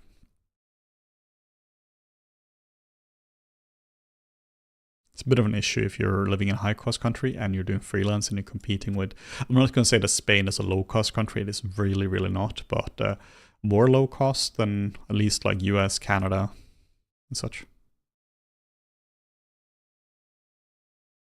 What microphone are you using? I am using a Rode Podcaster. The Rode Podcaster is great. This is a USB microphone, and I just plug it right in, and I have a little bit of modulation happening on, a little bit of post effects happening in OBS, but this is pretty much straight up. It's I have an arm as well for it, so it's a bit of a boom arm here. So this is just right in front of my face, so it's not connected to the floor at all, apart from connected to my desk, but that's about 80 centimeters away. And then I have you can see here as well, there's a shock mount on it, so I can kind of like move it around, and it doesn't really do this like pop thing. And I have the pop I have a pop filter as well that prevents popping specifically.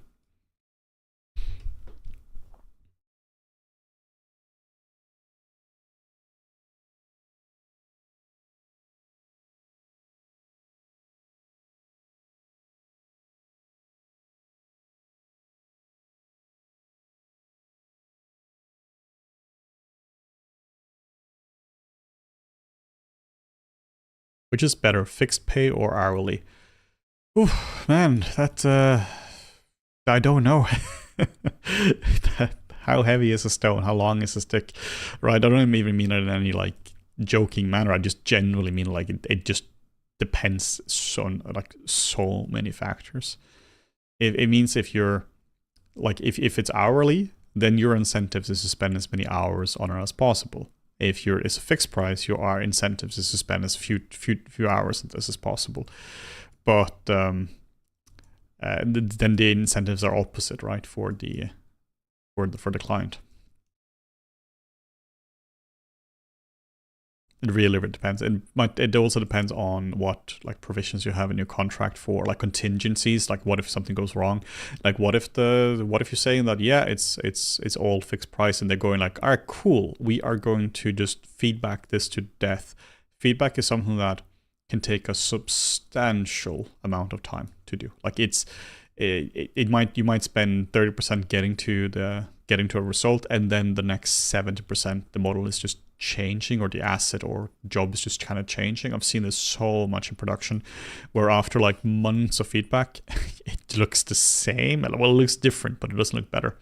So you really have to protect yourself in that case. So you might maybe even do a bit of a hybrid there, where you're saying that, yeah, this is a fixed price, but you get this many rounds of feedback including in this. Anything more than this, and we are switching to an hourly basis.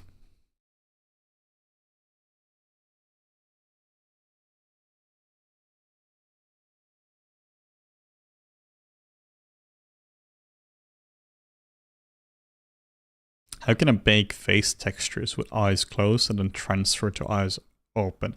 Well, if they have the same UV map, right, then you can just load them in. So if you were to do it with eyes closed, and then you just load those maps into the other one, like, because yeah, particularly if it already has UV's topology, which it should have when you're baking. Otherwise, there's no point in baking. So that shouldn't really be that tricky.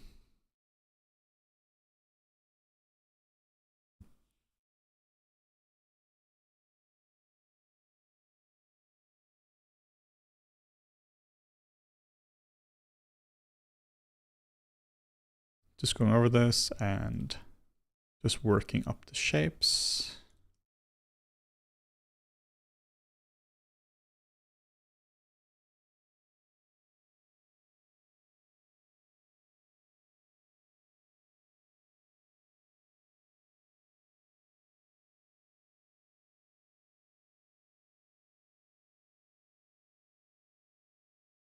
Yeah, I'm kind of liking where he's going.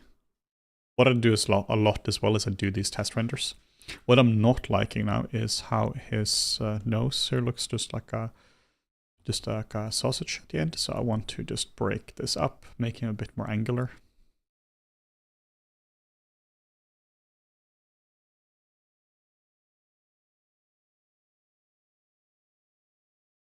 Remember to check the top view, because the top view gives you a lot of information that you wouldn't otherwise see.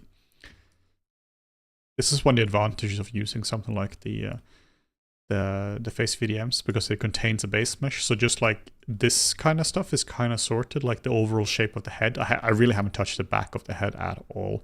So getting down subtle volumes is really tricky when it comes to sculpting. So just focusing on that is just getting that solved for you is so handy. And then it's smoothing time, because here there's a lot of noise. I think it's really important to, if you don't smooth it, totally fine. You can do what you want to do, but you need to clarify the shapes. Because if you were to show me this and be like, that's it, I'm done. All right, still kind of vague. So then you can do a smoothing pass, and you can kind of, the vagueness kind of comes out whenever you're smoothing. I currently sculpt in Blender and have time, and I have plans to switch to ZBrush in the future when I have more money. Is it a good idea to learn the keybinds ahead of time to make the transition easier? I don't think so, because the issue with ZBrush isn't really the hotkeys, to be honest. It's the whole UX, whole interface. I would just say use Blender until you're starting with ZBrush. And what you can do, there is a free version of ZBrush called ZBrush Core. So what you can do is to not just learn the keybinds, right, in an abstract way, but you can use the free version of it just to get your mind wrapped around it. Because ZBrush is a weird software. It's fairly intuitive to a point when you know how to use it, but getting to the point where you know how to use it can be very frustrating, because the UX is a mess. Honestly, the UX is all over the place. So this whole thing, yeah, sure, you can customize it to your hearts and content, so it doesn't matter that the UX is weird. Well, you shouldn't have to customize it, right? It's not like to the level of customizing here. It's pretty crazy. So free version of ZBrush, go for that, and then you can see what you end up doing.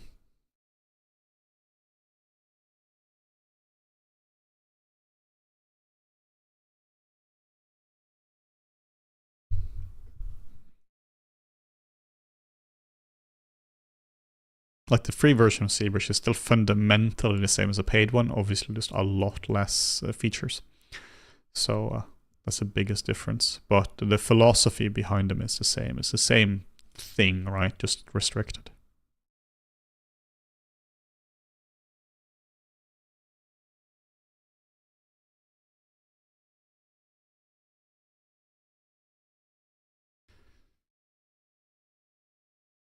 Yeah, just going over this smoothing.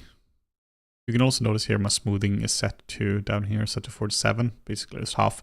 I just reduced the intensity of it just to make it less destructive, because it is a very destructive brush. So just so that I get these nice little shapes instead, just blending everything in a little bit.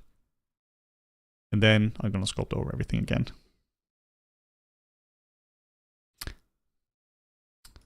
Guys, try to avoid piracy talks in this chat.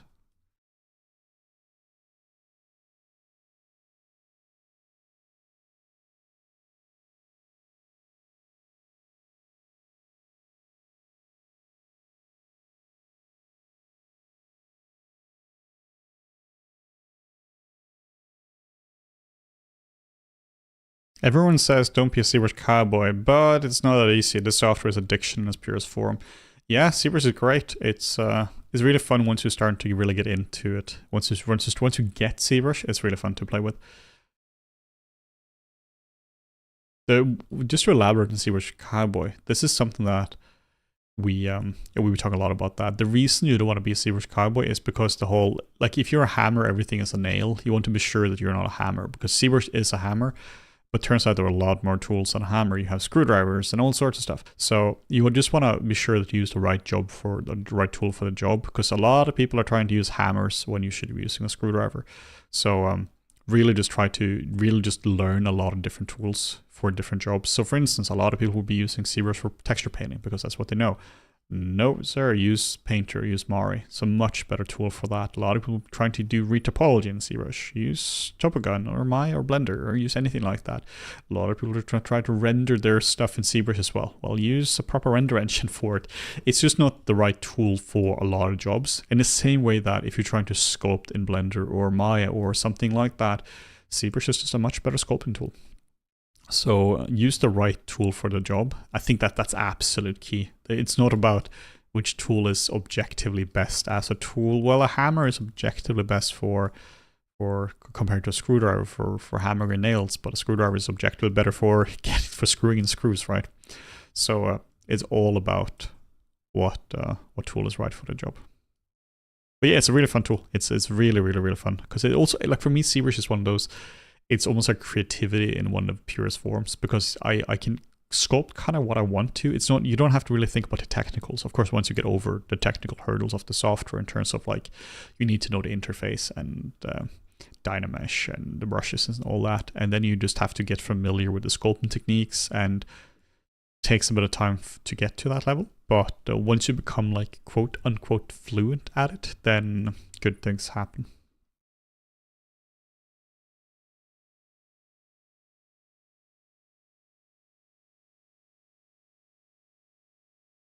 Notice here I'm going over with a very small brush. I go over with smaller and smaller brushes. So when I keep going over, I keep talking about this, right? Keep going over the brush or the model. I start off with really big brush strokes and then they get smaller and smaller and smaller.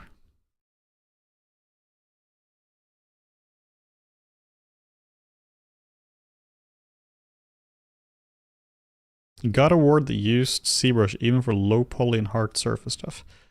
I doubt that they used ZBrush for low poly modeling in God of War. High poly stuff? Hard surface? Maybe hard surface, some hard surface stuff, but I really doubt that ZBrush was their main tool for low poly. Like that would have been actually insane.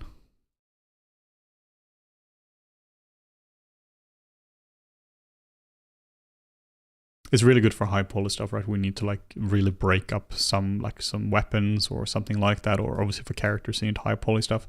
But it's just not the right tool for the job. You just don't have enough control over it. And particularly if you need to do like low poly, you need to actually optimize the meshes. If you just don't have enough control over it in terms of like merging things together, it's just not the right tool for the job. I think it's also important to not get too caught up in like production examples like this, like, oh, they use this tool for this job. Like, all right, cool. Maybe they had a highly specific pipeline for a highly specific studio for a highly specific job. Maybe it made sense in that regard, but just use what makes sense. Also, like God of War. I mean, that came out 2018, right? And 6 years ago now. And that means it was starting like, what is production for that? Starting production in like for assets like 2013, 2014, right? Like it's maybe 2015, 2016. That's a long time ago. So it's the same thing with films, right? That, oh, for Gollum they did this and that. Yeah, cool. A long time ago. And specific teams and all that.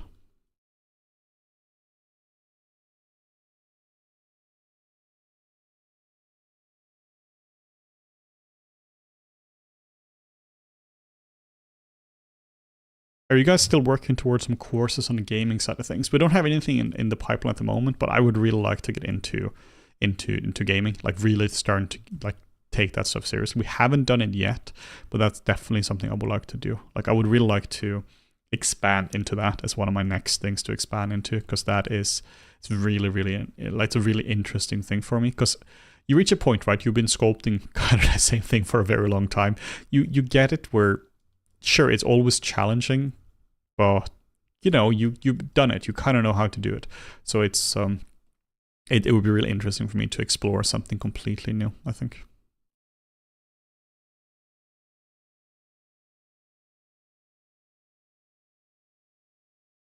Do you do anything through Studio Max? When was the last time you used 3D Studio Max? The last time I used Max must have been probably July in maybe June 2011. I don't think I've used it since then. I used it before university, and I started university in like August 2011. So yeah, 3ds Max is a software I haven't used in a very long time. I dabbled. I used it a tiny bit for some of the product stuff we had for Flip Normals, and it was a weird thing. Like, this was some years ago. I hadn't used it for about 10 years at that point, maybe a bit. Or yeah, around 10 years, and I still knew the hotkeys. Like, it was really weird because I used Macs a lot. I was pretty familiar with it. I really liked using Macs, but then we started with Maya in school, and you're not gonna keep using two tools like that. You just need to choose a tool and then stick with that, because what's the purpose of doing two? Particularly going more into film. Nobody uses Macs in film. Maybe some guy in general is ILM, right? But like generally, Macs is not a tool that's used in film at all. At least not like, compared to Maya.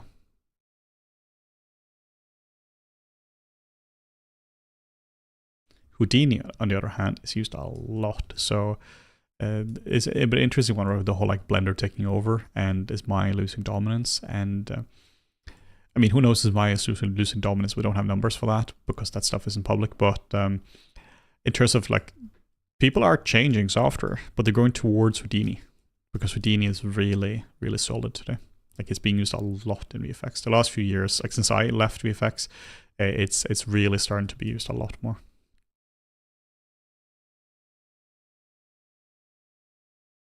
Hey, when will you bring head sculpt from scratch? I don't understand your question. If you're asking when you sculpt the head sculpt from scratch, you can see the sculpting process for this guy here in the last. I did this 2 days ago. Yeah, 2 days ago. You can see how I sculpted this guy from scratch. I started with basically nothing and then just sculpted him up to this level here. So if you want to see that, go check this stream from 2 days ago.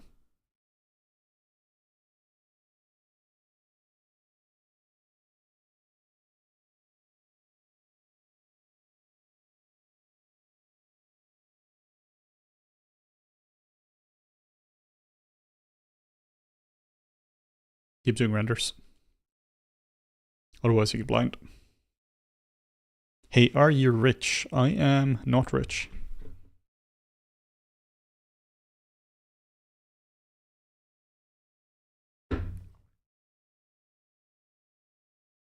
Oh, so for the head sculpting from scratch, like, do you want to? I guess you want a course similar to Intro to Anatomy, but for head sculpting, so like Intro to Head Sculpting. Is that what you're talking about? Because that could be a really interesting.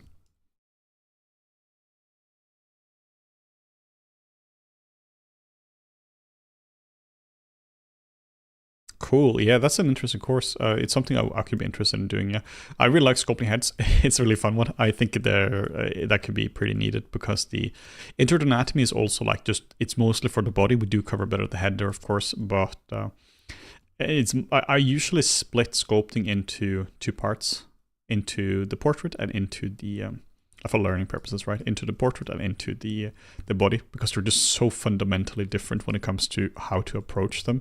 They're of course exactly the same in terms of like, underlying structure and all this, bone, muscle, fat, skin, fascia, cartilage, or that kind of stuff, ligaments, tendons, but from a purely practical sculpting point of view, they're quite different. How long did it take you to become so good at ZBrush? I guess thanks for the compliment. I'll take that. I've just been sculpting for a very long time. I've been sculpting since like 2006. So it doesn't take you that long. It doesn't take you 18 years to get to the level that I'm currently at. But I mean, honestly, it's gonna take you a few years to get to a level where you can sculpt quite confidently. I don't think it's useful to compare people because people have different backgrounds. People focus on different skills. It's almost like in an RPG game, people have, you put in skill points into different things. People have different amounts of skill points. People put them into different qualities as well. So, yeah, I mean, it's really hard to tell, right?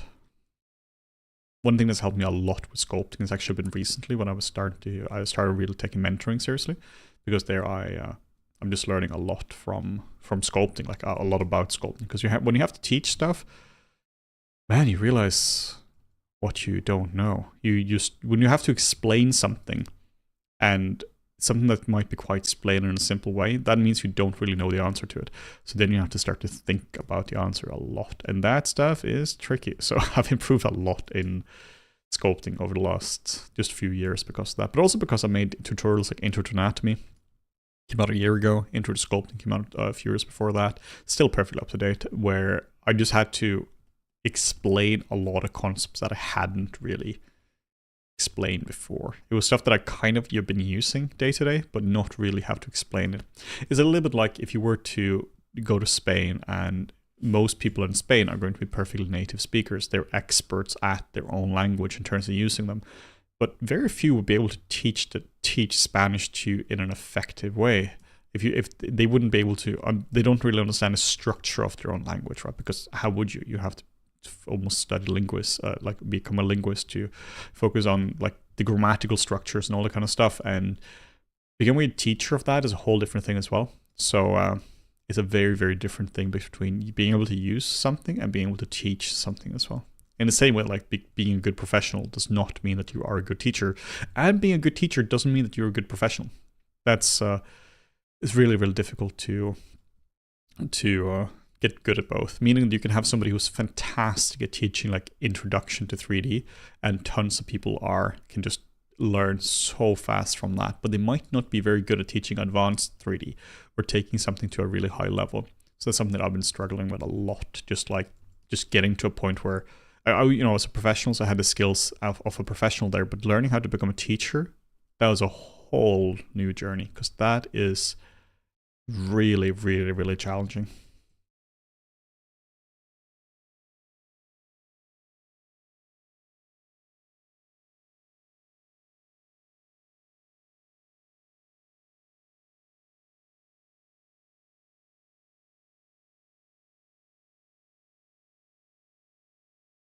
All right, let's find some more questions here, because I've been monologuing for a little while.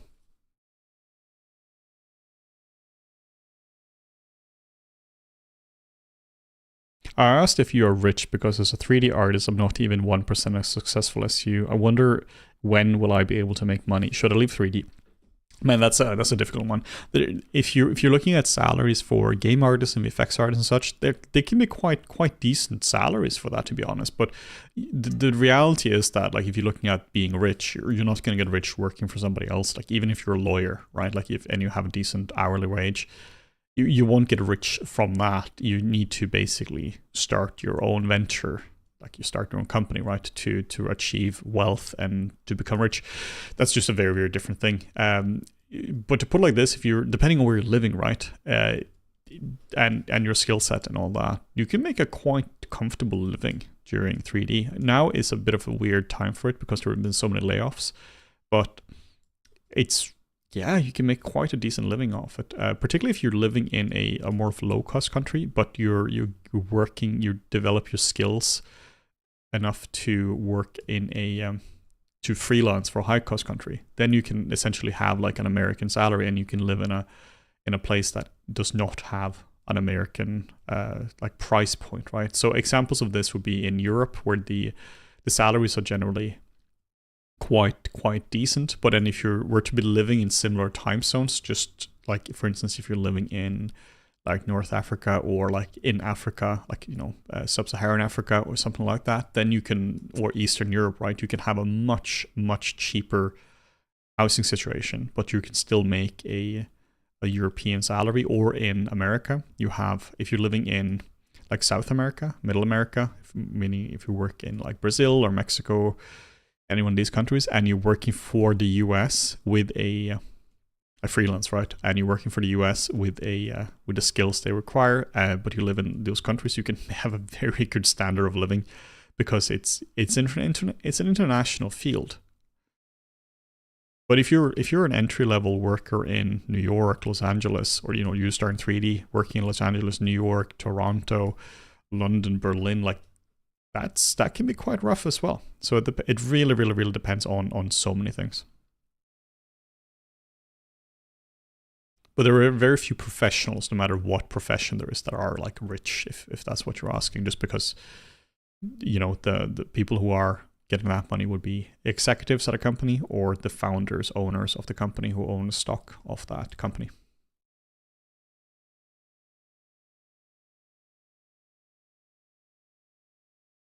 Here's a good one by Matej Danis. Hey, Henny, I have a question regarding the quality of a portfolio for employment opportunities to become viable. Do you have any examples of junior portfolios that could land a job or have already? I mean, for that, I don't have a list, right, of that, but I do know where you can find a list. So 2 places. First is ArtStation. Search therefore for people and try to find junior positions. And, it's VFX, you try to find VFX artists. In this case, VFX does not mean effects for games. It means visual effects as opposed to special effects. It means 3D for movies. So find people there, or you can go on LinkedIn and look for that. Look for junior character artists or character artists, and you can see what their portfolio is like. Try to connect with them if you can, and then you can see from there. I really think that's a good idea. Like, the question is fantastic because it means that you're actually looking into that. It's in one of the number one mistakes people make is they're just kind of applying for jobs and they're just kind of building a portfolio without really, like you should do with anything in 3D and art. Get reference for what you're doing. Figure out what is the quality bar. So LinkedIn, ArtStation, even maybe Twitter can be good for that. Twitter is turning into an absolute cesspool these days, so be a bit aware of that. But those places are great for that. The rookies as well. The rookies can also be solid. Like, look at the winners of the rookies. That can be a good place to start. If you're looking at the upper tier of the rookies, those people usually have, they would generally have portfolios that would be good enough for employment. If it's games, VFX, like anything like that. So you can look at last year's winners for that, or you can look at like current entries for that for the rookies. And yeah, feel free to connect with these people as well. Like, most people I reckon would be happy to give you a hand, as long as it's a short and polite email or a short and polite message.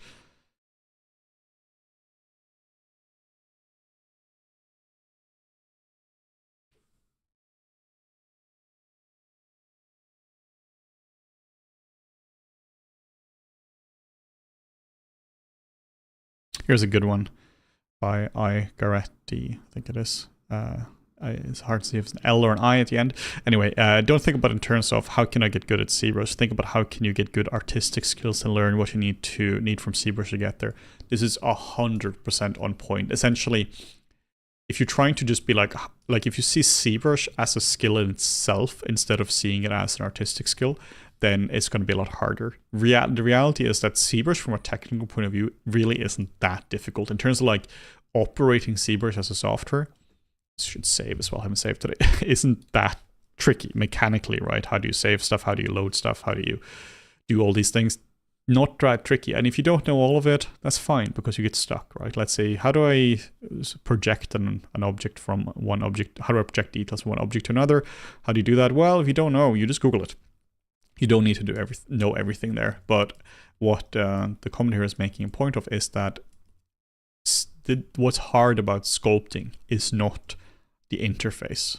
If you were to give me a new sculpting tool, right, I'll be fine. I just need to learn the tool. But what's hard is understanding the sculpting concepts, understanding the anatomy, appeal, gesture, all those kind of things. So I think it's so key to focus on that. Really focus on developing your core fundamental artistic skills. And that is why we have tools like Introduction to Sculpting. I'll send you a link to this. This is what I was talking before. This is such a useful tool for that. Just focusing on really how to learn sculpting. This is not a ZBrush intro. This is an intro to, well, it's in the name, right? It's intro to sculpting. Then we also have intro to anatomy. These two go hand in hand. I'll send these in chat now. These really, really, really do go hand in hand. It's so important to do that. It's so important to get like deep fundamental skills. This character looks like an American politician. Is it because he is 1,000 years old? If so, I would agree. Sculpting is hard, is a comment. I agree. Sculpting is hard. Like I mentioned cycling before, one of the things to say in cycling is that cycling never gets easier. You just get faster. It's a bit like that in sculpting as well. Man, it's always hard. Like I'm not like cruising through this. Like internally I'm screaming whenever I'm doing this. Like this is, if anyone here is assuming that this is like I'm having some confident persona on here. Like, I mean, internally, this is rough, man, because sculpting is really hard. Like, I'm working on a project now. Let's see if I have it here. This is the thumbnail for it. Let's see here. Here we go. This is Shrek. So I'll render this out overnight, and I'm looking at this and I'm like, man, I'm not loving this. I'm really not loving what I'm seeing. You know, just the take away the brightness contrast. So I'm looking at this. I'm like, I have to work a lot more on the shading, the lighting, and there we go. Yeah, shading and the lighting, and just refining a lot of things. And yeah, not enjoying what I'm looking at. And does that mean this is good or bad? Man, I don't know. I don't know if this is good or bad, because I'm so blind to this now, because I've been looking at this for such a long time. That's also why I'm not sculpting Shrek at the moment, because I have him right here. So if I want to, I can. I'm kind of enjoying the model, but in terms of all the other things, man, I'm just blind to him, and I don't feel good about him. So sculpting, man, sculpting is hard. Characters are really, really, really hard to do.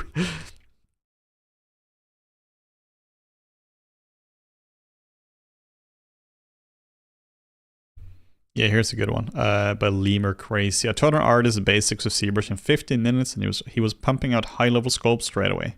Already a good artist. I can teach somebody how to use ZBrush in a very short amount of time.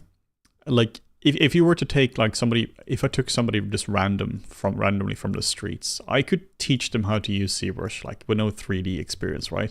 How to technically use ZBrush within like, I don't know, a day or so. It wouldn't be the greatest stuff in terms of all the understanding of software, but like, you know, they would be able to load in tools and manipulate them and all that kind of stuff. But if I want this person from the street to be able to produce good sculpts, you're legit talking about a few years, right? It's the same thing, right? Like, take this person off the streets, teach them how to do retopology or baking or UV mapping. A few months, and they could probably be realistically put into a production, because it's kind of limited how much there is to know about, and they can learn on the job, assuming, of course, they're motivated to learn all that. But in order for them to sculpt something for production, like, you know, taking charge of a character, you are legit talking about a few years for that, because man, sculpting is hard, and you need the fundamentals. That's why I keep focusing so much on the fundamentals. I'm not focusing on fundamentals as some kind of like great the Sculpt Con of 2024 as this is my way to sell courses. It's more like, man, I wish people had taught me this when I was learning sculpting. So now I'm making courses and talking about this, because this is so important. Learn appeal, learn about gesture, learn about mid-frequency, learn about anatomy, all these things. Focus less about tools, less on the tools, because man, I focused so much on the tools when I was learning 3D. I just focused on it to like an insane degree. I was learning all the tools: Max, Maya, XSI, rest in peace, Modo, Silo, ZBrush, Blender. Like, not Blender, I didn't touch Blender, but so many tools, and I just spent a lot of time. I did learn how to learn software though, so that was cool, but man, I didn't get better at sculpting for that. My characters didn't improve, because whenever you switch to a new tool, you're just kind of relearning what you already know, right? If I were to be switching to, like, let's say I were to go to Lightwave now or something, right? Which, if that's still even kicking, then Cinema 40 is a tool I really haven't used. I wouldn't produce better work at all. I would just produce the same quality work, but just using a different tool. So focus way more on getting good at like, find one tool, nail how to use it, just get really good at that, get to a point where it's nice and familiar, and then focus on making high quality art. Just keep building high quality art. Lots of 2D artists who do 3D get really good within a year. Yep. One thing I find to be interesting is that a lot of 2D artists have a really good grasp of appeal and gesture and posing and all that kind of stuff, but they're often struggling with anatomy, because anatomy is something that you can, in a very real sense, fake in 2D, right? You're doing an arm, and you're kind of doing an arm like this, right? And you have your hand here, but you don't really have to know exactly what's going on. You don't have to know that, okay, we have the radius, and we have the ulna, and we have the epicondyles, and we have the, you know, all this kind of stuff. This is stuff that's not really needed in 2D, not to the same degree. You need, of course, to some level, but not to the same degree in 3D, because you can fake so many things with you know, shading and lighting and just the lines in the right spot for 2D. But for 3D, you just have to know more about the specific things about the body. That's what I find a lot of times with when I've been teaching 2D artists, that they just need to have a proper refresher in 3D or in anatomy, just really getting into it, because they might not properly have got into it before.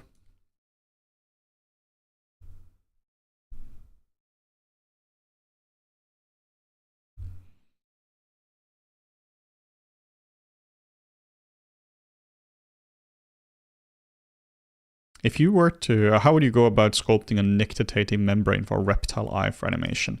Right, so we have two general eyelids, right? We have like the eyelid here and, you know, this kind of stuff. And then this is where humans end because we only have the eyelid here. But a reptile is going to have another eyelid. I'm not entirely sure if they might go horizontally, right, and such.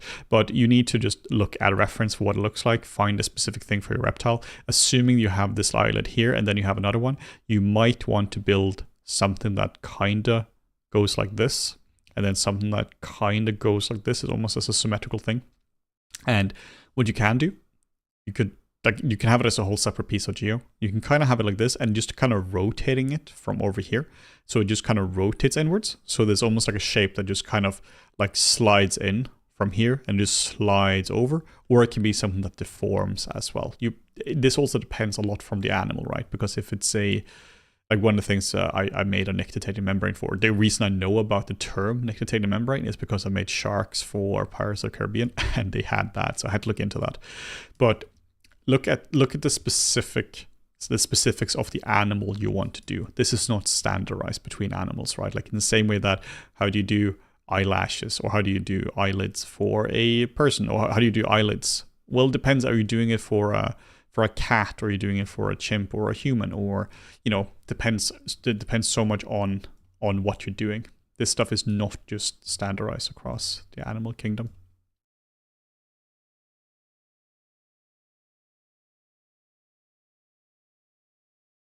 If you were born again, what field would you go as a kid? Maybe something more computer sciencey, or maybe more art. I don't really know, because I really like what I've been able to do in this career. So I think it's fun. I think it's interesting. I met a lot of interesting people, had a fun career. So maybe I would do the same thing again, but maybe programming as well. Though I might also hate it because it's way more logic based. But yeah, maybe. Hard to tell.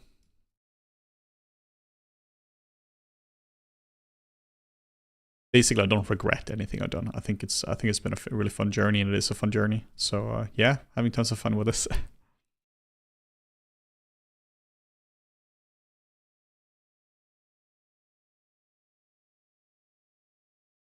All right, let's see how long we're going for. We're going for 2 hours and 7 minutes. Not bad, not bad. I'm gonna try to break this up a little bit here. I'm gonna do this with the clay buildup and the damp standard. Just drawing in this kind of stuff, trying to break this up a little bit, trying to make a bit of overlap here as well.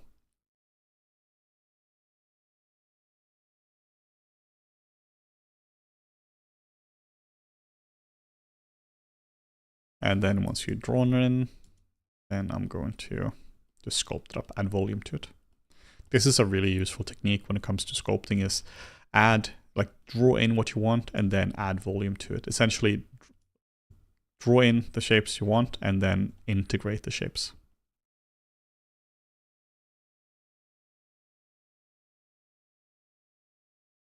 One thing I taught my students, and please correct me if I'm wrong, was to be an observer. I mean, I cannot stress how correct that is. I think that observation is one of the absolute key skills. I think we talked about that when we met, like Christmas, was it 2 years ago, something like that, where observation is like the key thing. Absolutely essential skill. Observation is one of those real bastards of a skill to get, because you can't just, like, it's not apparent when you level up observation. It can be quite apparent when you level up something like anatomy, because anatomy can be, you could kind of grade somebody's anatomical skills, like in a pretty mathematical sense almost. Like, it would be like, all right, let's look at the origin, let's look at the insertion, let's look at the muscle belly, let's just see how close we are. Like, you could actually, in a fairly objective sense, get a score. Observation, though, is a tricky thing, because observation is almost like character design as well. It's really hard to accurately gauge how good you are at that, because how good you are at character design, well, it depends on who's grading, right? So it would be like, how good are you at math? Well, you can measure that. How fast you read, you can measure these things, but how good is your imagination, right? A very different kind of thing. So it's a genuinely useful skill to develop.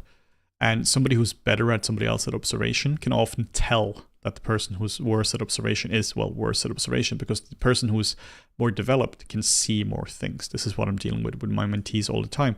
That for a lot of the mentees I have, it's genuinely the first time they're being told that observation is a skill. It's not just like, you kind of look at some reference, you line some stuff up, and you're done, and you add some anatomy. No, observation is a genuine skill like anything else.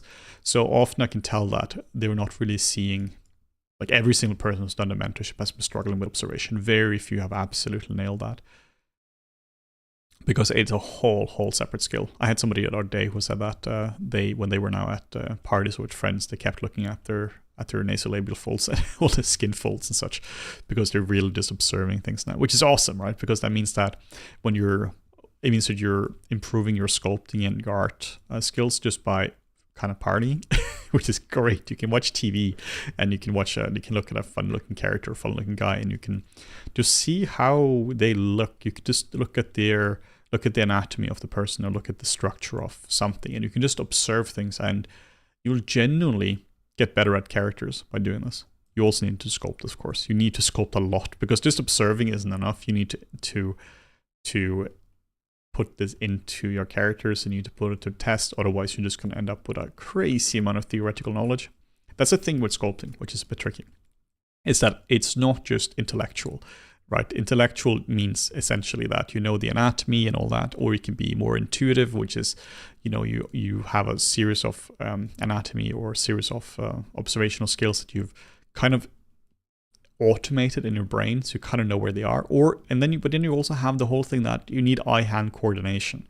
This is, of course, not really in your hand. It's a brain thing, right?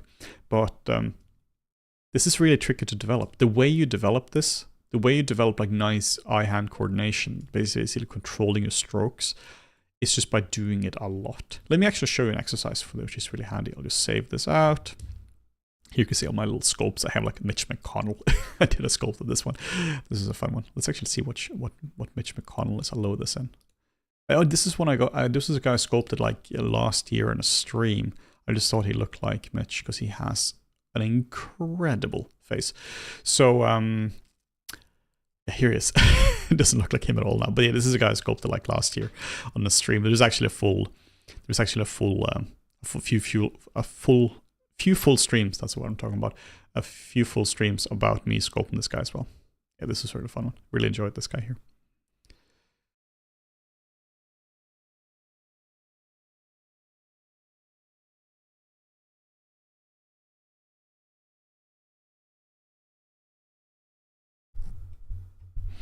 I remember when I started the mentorship, when Matteo took the mentorship. I remember when I first started, I still checked my first sculpt, and oh boy, I'm horrified at how bad I was. And that's cool, right? Because you did the mentorship like fairly recently, right? Like this is not like took the mentorship in 2002 and improved. No, this is like recent history. So it's just really cool to see how much you can improve. Like if you're looking at your own art from honestly a few months ago and being like, man, that was terrible. That's awesome. That means that you just improved so much. And of course, I've seen that in your work, right? Like it's just really, really cool to see how much you've improved. That's one thing I enjoy with sculpting and mentorship, is that I get to be very, very hands-on with people, like genuinely just looking at somebody's understanding of sculpting and then just being like, all right, this is your understanding of sculpting. Let us modify your understanding. One thing we can also talk about, which I think is really interesting, this has to do with feedback. This is something that I'm pretty passionate about, because obviously I'm giving a lot of feedback. One of the things I hate the most about feedback is when somebody takes pride in being brutally honest. I've asked people now who's been taking mentorship, who's been giving a substantial amount of feedback to over a lot of months, and about like, do they feel my feedback has been brutal at any point? And they have to think about it and be like, no, actually it hasn't been brutal at all. It's just been on point. Like it's not like I'm just like reluctant to say the truth or anything up to people. It's just that you can do give good feedback without being needlessly ruthless. You don't have to use words like, oh, this is shit, or like, this is not good enough or something. You can be like, all right, this might be the quality bar we're looking for. This is your work. Let us talk about specifically how we can make it go up to the level of what we're looking for. And then I just gently guide them from one step to the other one, and just trying to have, like, often in my lessons I do like this is the key thing you need to learn from today's lesson, or maybe here's like the top 3 things you need to keep in mind. And the next one is like, all right, let's add in some new stuff here. Because if you start to focus on all the things that's wrong with a sculpt, that's not helpful. That's almost like an ego thing for you, being like, aha, see all the mistakes I can spot. It's not about me when I'm teaching. It's about the student. It's about making sure they understand something.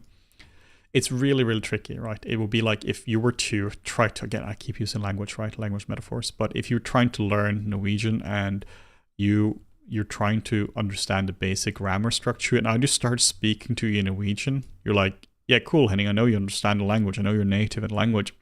Doesn't matter, because I don't care. I just want to learn it myself. It's never about the ego of the teacher. It's always about trying for the student to learn as much as possible. So that's one of the challenging parts, is that some people learn people learn in different ways.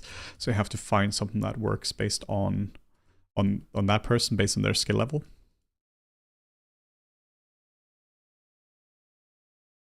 Where would I be able to get feedback on my work? You can try the Flip Normal's Discord. Let's actually see if I have a link to that. I'll just open the Discord, and then we can see. And then I can send a link in the chat to that, because that's a quite nice community. There we go. I'll send a link here. So here we go. Do you stream on Twitch? I do not stream on Twitch. Constructive feedback is not common. Yeah, it's pretty crazy, isn't it? Where giving constructive feedback is really, really difficult as well. But it's so hard to find good sources of feedback. And the way I think about it, when you need to learn something new, one, you need quality instructions. If you don't have quality instructions, you have nothing. You genuinely don't have a direction. And it would be like someone is teaching you anatomy and they're teaching you wrong anatomy, or you don't have any sources of anatomy. Second, you need to practice a lot. And third, you need to get good quality feedback, because otherwise you're not going to stay on the course and stay motivated and all that kind of stuff. And a lot of people, they're just focusing on just being ruthless in their feedback, instead of like trying to sprinkle in high quality feedback or high quality instructions in it.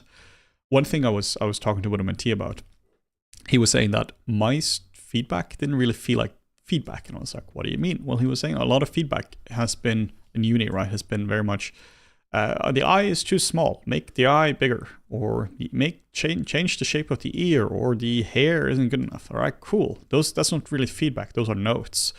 Feedback should be more like, all right, so here's an example, right? Let's assume here the eyes are too small. All right, so the eyes here are too small. Why are they too small? Well, if we were to look at the anatomy around it, you can see here that we have a cavity we have the skull cavity, and this goes around here. You can simplify the skull cavity essentially into this shape like so.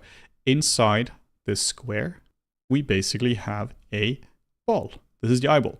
And if this eyeball here doesn't fit within the cavity, then, the ball is like, it just has the wrong size. Or if the ball is like tiny and the shape is like this, it doesn't fit. So then it's not about making the eye smaller or bigger. It's about changing the surrounding areas around it so that we can accommodate the eyeball. And then things kind of fall into place. I think that's a much better approach, right? To feedbacking anatomy, feedbacking characters, feedbacking anything. It's not just going, yeah, this is too small, this is too large, because that's an opinion, right? That's not feedback. That's just somebody thinks that this will look better, instead of just truly looking at the character and really like going deep into it. What do you think of Kara? Oh, hey Mario, nice seeing you here. What do you think of Kara? Kara looks really interesting. Like, it's I have a feeling it's going to end up in the exact same way as all the other social media platforms we've seen in the past. Like, because no matter what, people seem to just go back to Instagram. I really hope that something like that is going to, the car is going to make it. It would be fantastic to have a competitor or to have an alternative. But man, who knows, right? Who knows what's going to happen with software like that? Also, like building flip normals, we know a bit more about what it takes to run something like that, and that stuff gets expensive. Like they recently got a bill for like $100,000 or something, an unexpected bill. And the problem is you kind of got to pay for those. Like if that kind of stuff happens, that can really, really, really ruin things. So it's not just a case of like, will the users follow it? It's also like a operational question about Kara. Will Kara be like, they haven't really, as far as I know, they haven't really found a way to monetize it yet. That means they're bleeding cash at the moment, because this stuff is genuinely expensive. With flip normals, we of course found a way to monetize because it's a marketplace. It is really a one thing. It's a shop, right? It's kind of monetized. Its monetization is baked into it. But if you're building a portfolio site, monetization is not obvious. It's not obvious how you actually make money off that.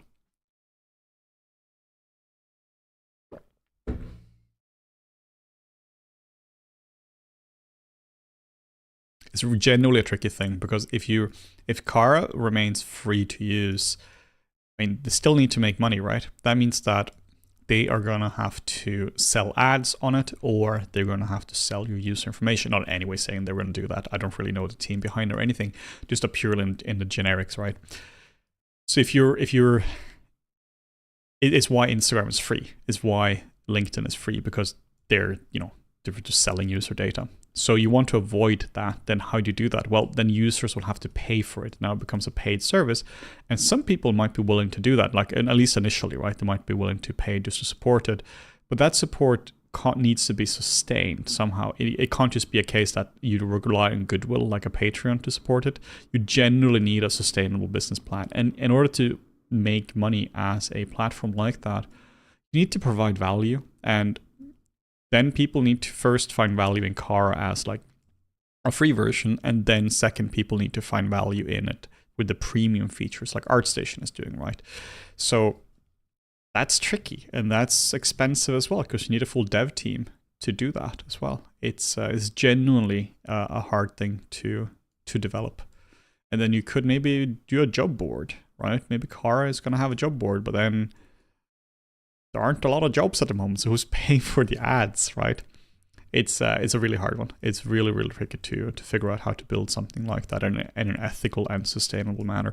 I really do believe from following the founder on Twitter. Like, again, I haven't followed their dev team or anything, right? But for following them, they seem to be highly qualified and seem to be in a good spot, like in terms of ethics. But it's tricky. It's genuinely really hard. And then you also have the question is, are people going to stay there? Is this just a new shiny thing? Because I've seen this before, like about, I don't know, 2 years ago, everyone moved to Mastodon.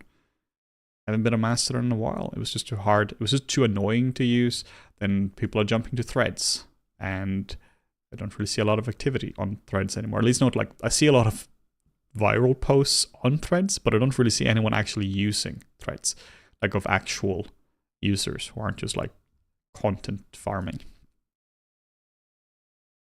So you're trying to solve something that's quite serious. Also, if you're trying to make a competitor to Instagram, that's also really hard, because it's not just like the tech stack, right? Or getting that to be right. It's also the fact that a lot of artists, they use Instagram for promotion. Like if you're a tattoo artist, you're going to be using Instagram probably to find customers.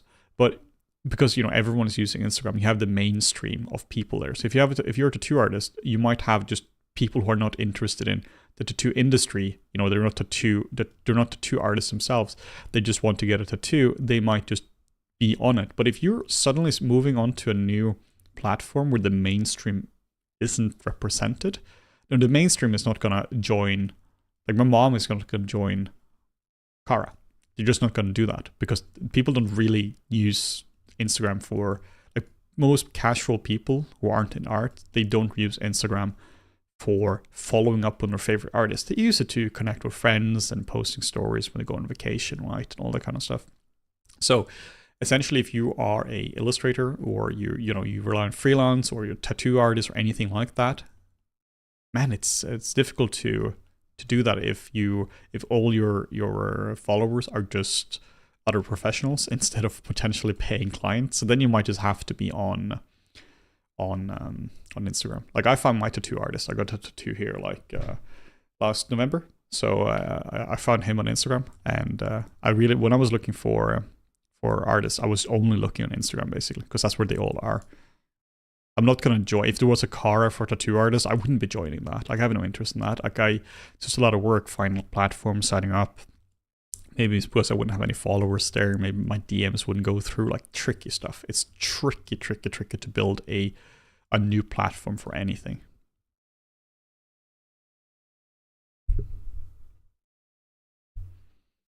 Yeah, Mario's saying I'll gladly pay for it if it keeps these up. Yeah, that's great, right? Like the issue is really like a lot of people needs to pay for it because it's expensive to run this kind of stuff. Like you could have tens of thousands of dollars of expenses a month with these kind of sites easily. So just server hosting, right? So I'm sure there you can optimize these things, but then you have like with these expenses, you're also dealing with dev costs as well. So, and of course, everyone needs to be paid. And these people are not from low-cost countries. It's expensive to hire developers. So I really hope that there is a competitor. What can also happen is Instagram buys them, or Meta buys them, shuts them down as well. That also happens a lot with in these kind of cases.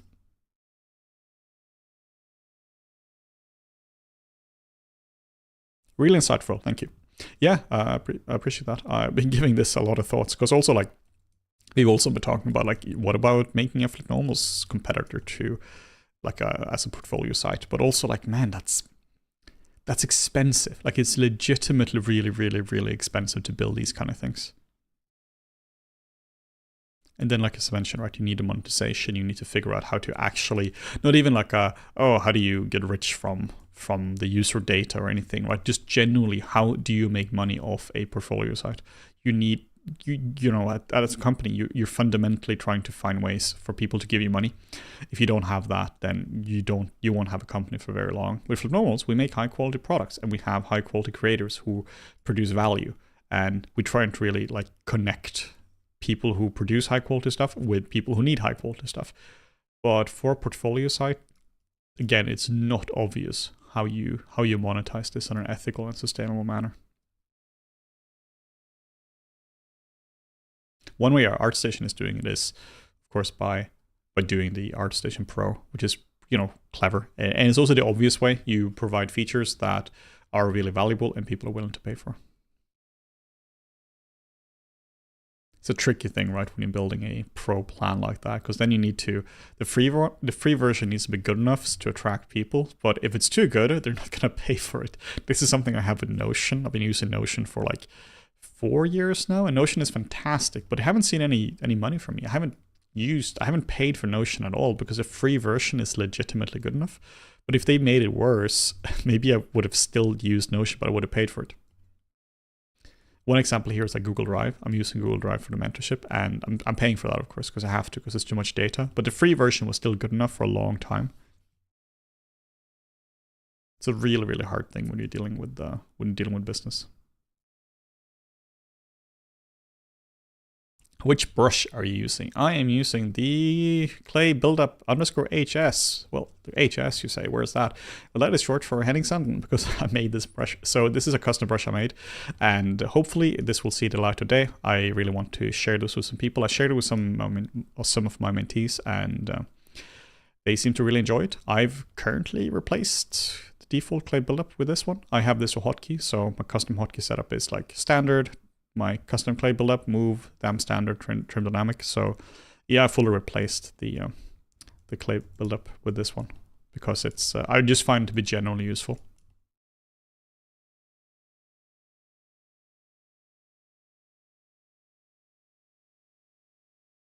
Here's a really good one. Henning, do you think it's better to, what do you think is better for learning? Doing the same thing over and over again, for example, head sculpts, or doing slightly different things every time? I think it's a good idea to do basically how you develop muscles in the gym, not to be too much of a lifting dude, but if you keep lifting the same stuff over and over again, you're not really gonna get stronger. You're just gonna maintain the level you're at, and you need to basically progressively increase your your challenges. If you keep lifting 12 kilos, next time do 13, then do 14, right? That's going to help you face enough resistance, but it's not going to break you. If you keep lifting 12, next time don't lift like 80, right? You're going to not be able to do it. So how does this translate to sculpting like this? I would say don't just keep sculpting the same stuff over and over again, because you're just going to keep, you might get a little bit better here and there, but you need to challenge yourself. What I think is a good idea is to try to sculpt different people. People are always different. Like people, like this person here looks completely different if I were to do a self-portrait or sculpting Mario here in a chat, right? Like it's just, people just look very different. So sculpting people is always a challenge. No matter how many people you sculpt, you're never going to go like, all right, cool, that was it, I know people now, right? Unlike spelling, right? Spelling is an example, like just pure words, right? If you were to just write the word for car, this is the only way you can write car. You cannot write it with a R or like whatever, right? Double R, like it doesn't matter. Like this is the only way to do it. So certain skills are exhaustive, meaning that you can master them. The spelling of car, you can master. It's 3 letters, C-A-R, and that is it. Well, sculpting faces is a deep fundamental skill that you're never gonna go, cool, mastered it. So sculpting faces over and over again, I think is a good idea, but also try to sculpt different things as well. Like don't just sculpt only faces, sculpt the human body, try to do creative sculpts as well, try to sculpt based on concept art. But as long as you're sculpting, you're on a right path. But also when you're sculpting, use reference. Like genuinely use reference for everything. Don't, like, sure, you can freestyle once in a while, but when you're learning, you need reference. You genuinely need reference, because otherwise you're just drawing from imagination and your mental library. And in the beginning, your mental library is not going to be very developed. You need to see what the real world is like, and then compare it afterwards. So the way you can feedback stuff yourself is to sculpt based on reference, and then try to observe things. This is a technique I teach all my mentees, right? Which is really like what I'm doing here. I'm just kind of observing, but like from a purely like I'm looking at it. But what you can do, you can draw on top of the ref. So you can go in here, you can draw on top of the ref and be like, okay, here's a shape here. Let us see the equivalent shape here. Here's a shape here, a little off here. All right, cool. Then we have a shape here, a little off here. This needs to be a little different, right? And then you keep looking at this and you keep looking at the ref, draw on top of it. Don't just look at it, straight up draw on top of it. And then you're looking at these shapes. Then we're looking at shapes here. This goes down here, goes like this and goes up like so and like this. And then we're drawing on top and we're seeing that, oh no, I'm in trouble because this doesn't really match. I mean, here I'm freestyling, right? So it's fine. But you can also look at this, look at the distance here, from here to here, look at the distance here. Whoops, this is way too high up. So, you know, way too high up in a reference, way too low down here. So focus on this and focus on observation. Focus on comparing your work to the reference. This is not to constrain you in any way, because, you know, working on a reference can be really boring. This is to solidify your observational skills. And then once you are working from concept art and making your own original characters and such, you'll be drawing from the observational studies. So I hope this is useful. Yeah, Matej is saying, best alpha I've ever used. I've been using it nonstop ever since. Yeah, so Matej is a mentee, so he's been testing my alphas, and the feedback seems to be pretty good, which is cool to hear.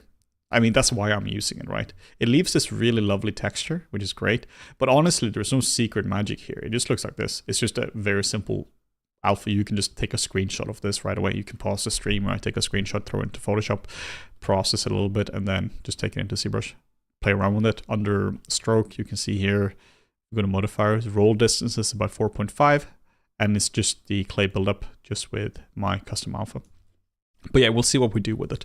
We haven't decided yet. I'm tempted to make it into maybe a commercial brush pack, but only if I can make the brushes good enough. I'm not sure if I can yet, because they need to not be gimmicky. They need to all be like genuinely useful brushes.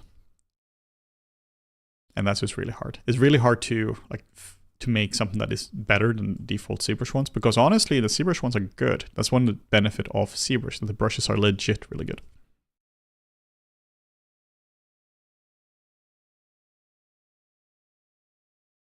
Here's a good one by Mr. White. Hey, Annie, I heard that ZBrush doesn't produce correct lighting and ambient occlusion, so when you sculpt, it's better to focus on silhouette instead of looking perpendicular to the surface. because it's hard to see how convex or concave something is when you look perpendicular in surface and ZBrush. What you need to do is to evaluate the model in different lights and different matte caps. See here, notice how different the sculpt is with this compared to this. What the matte cap I'm using is very soft. The reason is because I like it, because it looks pretty, but it's not necessarily a very good one. And then you have this as well. You see this in a very different way. So use different matte caps, but then also I'll show you this tip here is, I'm gonna switch away from my pen now. I'm just gonna save this guy. This is Sad Stream Man. There we go. Just save this here. I'll show you a tip that I use all the time. This is something that I showed in the stream some days ago. So we go to merge and we go merge visible. And then we have the dude here, and then we go and we throw him into Blender. Or anything, right? In this case, Blender is just much faster than Maya. Like in a real sense, it loads faster, right? Then we go in here and we just click the button. Just 250K, totally fine. Blender will eat through that with no trouble at all.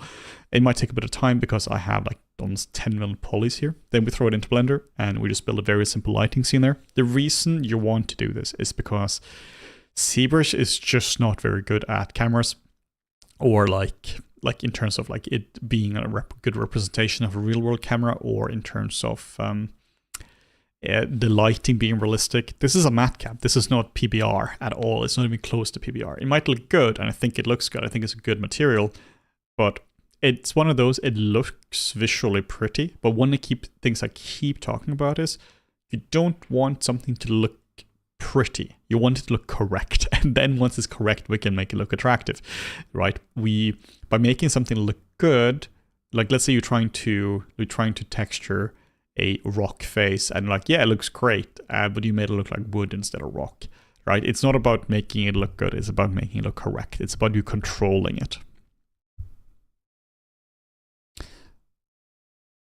White Minus is saying ZBrush camera bad. Yeah, I suppose that's a nice way to put it. All right, cool. I'm going to just load up Blender while this is going here, like this.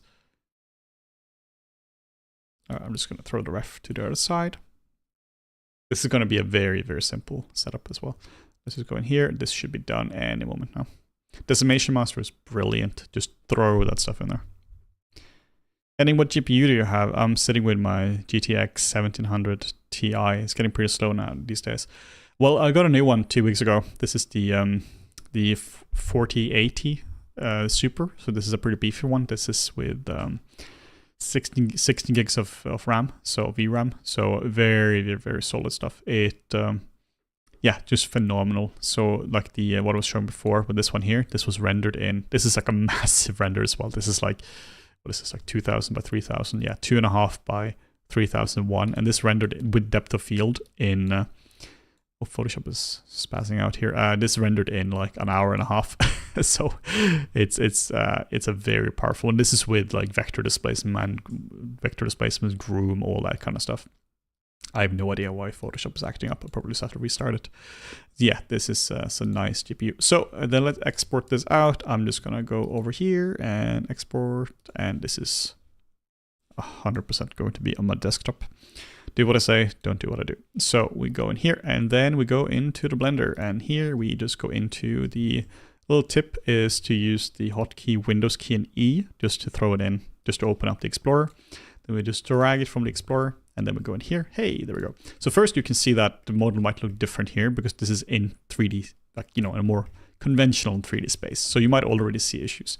Maybe you don't, maybe you do. And then we just split this into two. Then we just lock the camera to view so we can see what's going on. Then we just go in here and we just change this to something more sensible.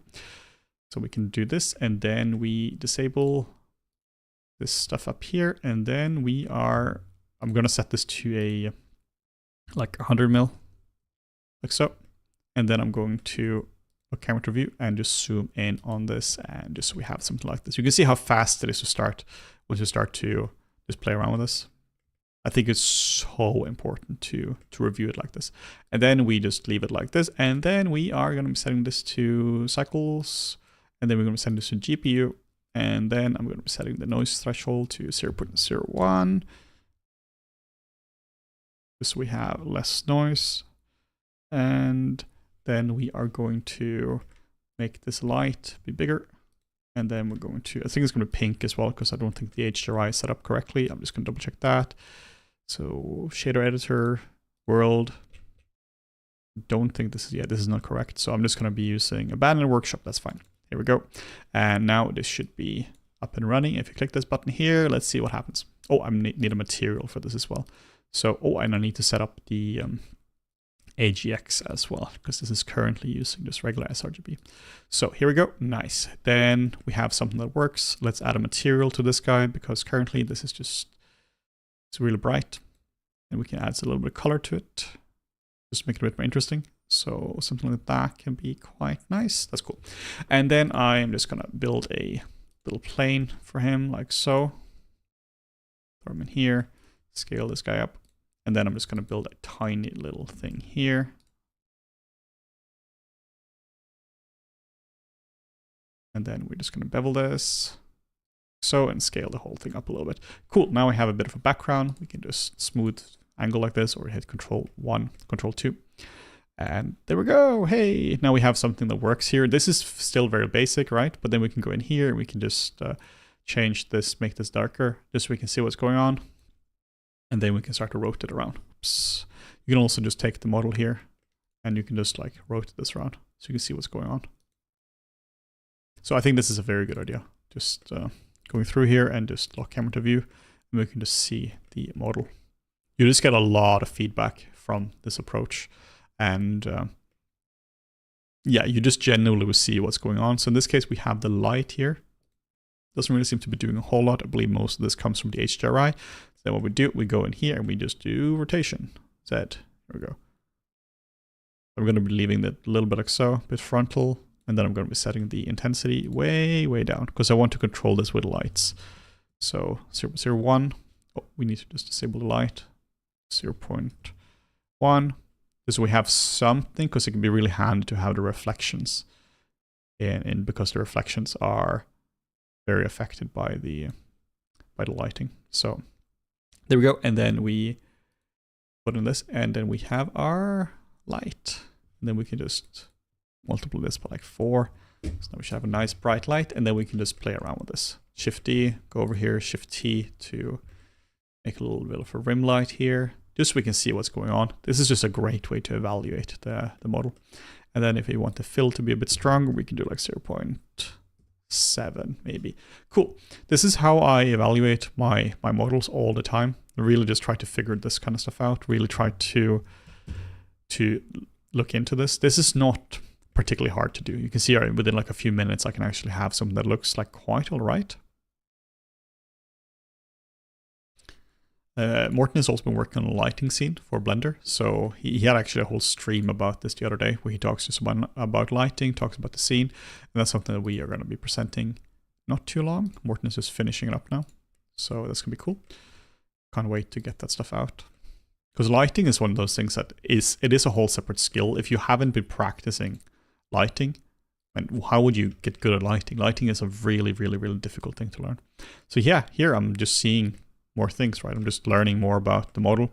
So I really think it's a good idea to take your model into, I mean, Blender is my favorite software for this. It's not my favorite software for rendering, mind you. It's my favorite software for previewing like this. Imagine ZBrush having this rendering capability. You kind of can with Keyshot. I haven't really used it, but you can definitely get like a Keyshot bridge integration with it. That's just a bit expensive, so I don't really do that, and I know how to render. So there is that. But yeah, if you can have this in ZBrush directly, this is also one of the reasons why it's really cool to sculpt in Blender, because you can. I can't really sculpt too much here, right? Because it's a decimated model, but you kind of can. You can split this in two, like so. Zoop, and then we can set this here to be just a viewport, that's fine. And we set this to be sculpt mode, object mode here, and you can just render here, right? So you can just see this being rendered, and then in here we could go in and we could like sculpt it, and you can just keep going back and forth. Let's just see here where the grab brush is. There we go. So you can just go in and you can just like move stuff around, right? And you can see it pretty much in real time. So you can just, let's make his nose tiny, right? You can go in here and now boom, we have the change in real time. This is so cool. I don't even like sculpting in Blender because I don't even think it's a particularly like good software for it. But one of the reasons it is really handy is because you can do these kind of changes and you can see it in real time. You can see this happening here. And also, if you're aligning things up to cameras, you can do the same thing. That's really handy because it means just that you can, like in ZBrush, you can kind of line stuff up to reference, but it's just a little annoying. What you can do here, you can even do both at the same time. You can sculpt stuff in ZBrush. You can have a camera lined up here, and you can go back and forth. Could technically bring them in, right? Bring in the cameras. I find that this doesn't really work. Like you can go down here, you can load the cameras and such.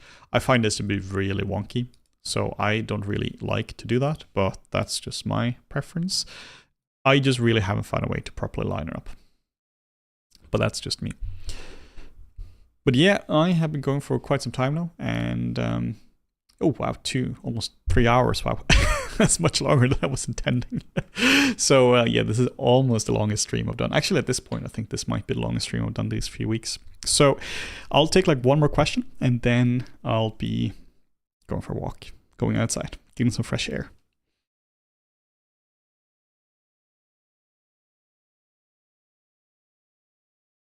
When I make characters, I face this problem, like I have knowledge of anatomy, but I could feel my work lacks fluidity. Could you suggest some exercises or techniques for enhancing the natural flow? One thing you can do, this is actually kind of an interesting one. This is something I've been teaching my mentees as well, is actually I'm going to be loading in the fawn sculpt here because this one here is quite flowy. So let's load in the fawn sculpt that I was doing. Model, see tool. You have this is in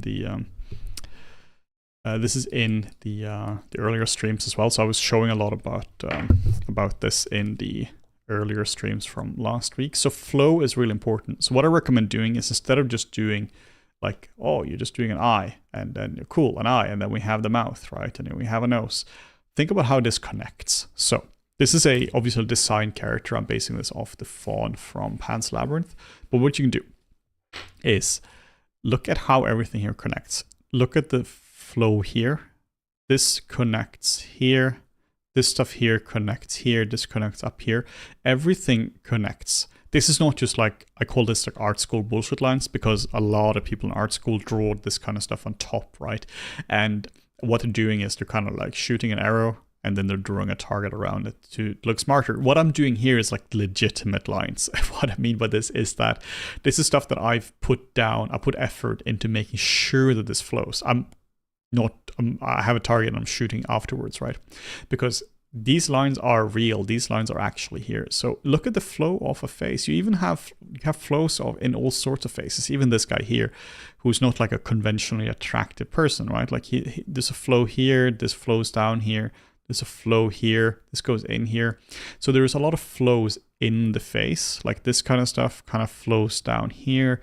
So there's a lot of gesture in people's faces. So try to look for these kind of gestures. And what you can even do is you can straight up sculpt in these flows. You can just go over this, and if you're doing like this dude here, you can straight up sculpt this in. You can literally go in and go flow time. We're just straight up carving in the flows, deliberately getting in the gesture, in the shapes. This can be very useful because then you just have to think about it. The only thing we're worrying about now is the flow of the face. So don't think about the face as a series of facial features like the ears, eyes, nose, and mouth. Think about this as interconnected pieces. If you're adding the eye, you have to figure out how this connects to the nose, right? And how does this connect? Well, you have the cavity around here. You have this cavity here. This goes into like the shape of the nasolabial fold. This continues. You see, you have the curve here. This continues into this curve here. Exactly what's going on, right? You basically have curve to curve. Everything is basically a C curve where you have a curve. If you have an S curve, right? An S curve is just two C curves. So everything is basically C curves. It's called a C curve because it looks at letter C. So C, C, C, C, and C. Everything is just a series of C curves. So try to make everything flowy and curvy. I think this is absolute key. But with that, I will head off, and thank you so much for watching, guys. Very nice to be here again. Tack för att du går så på. Appreciate that. Thank you so much.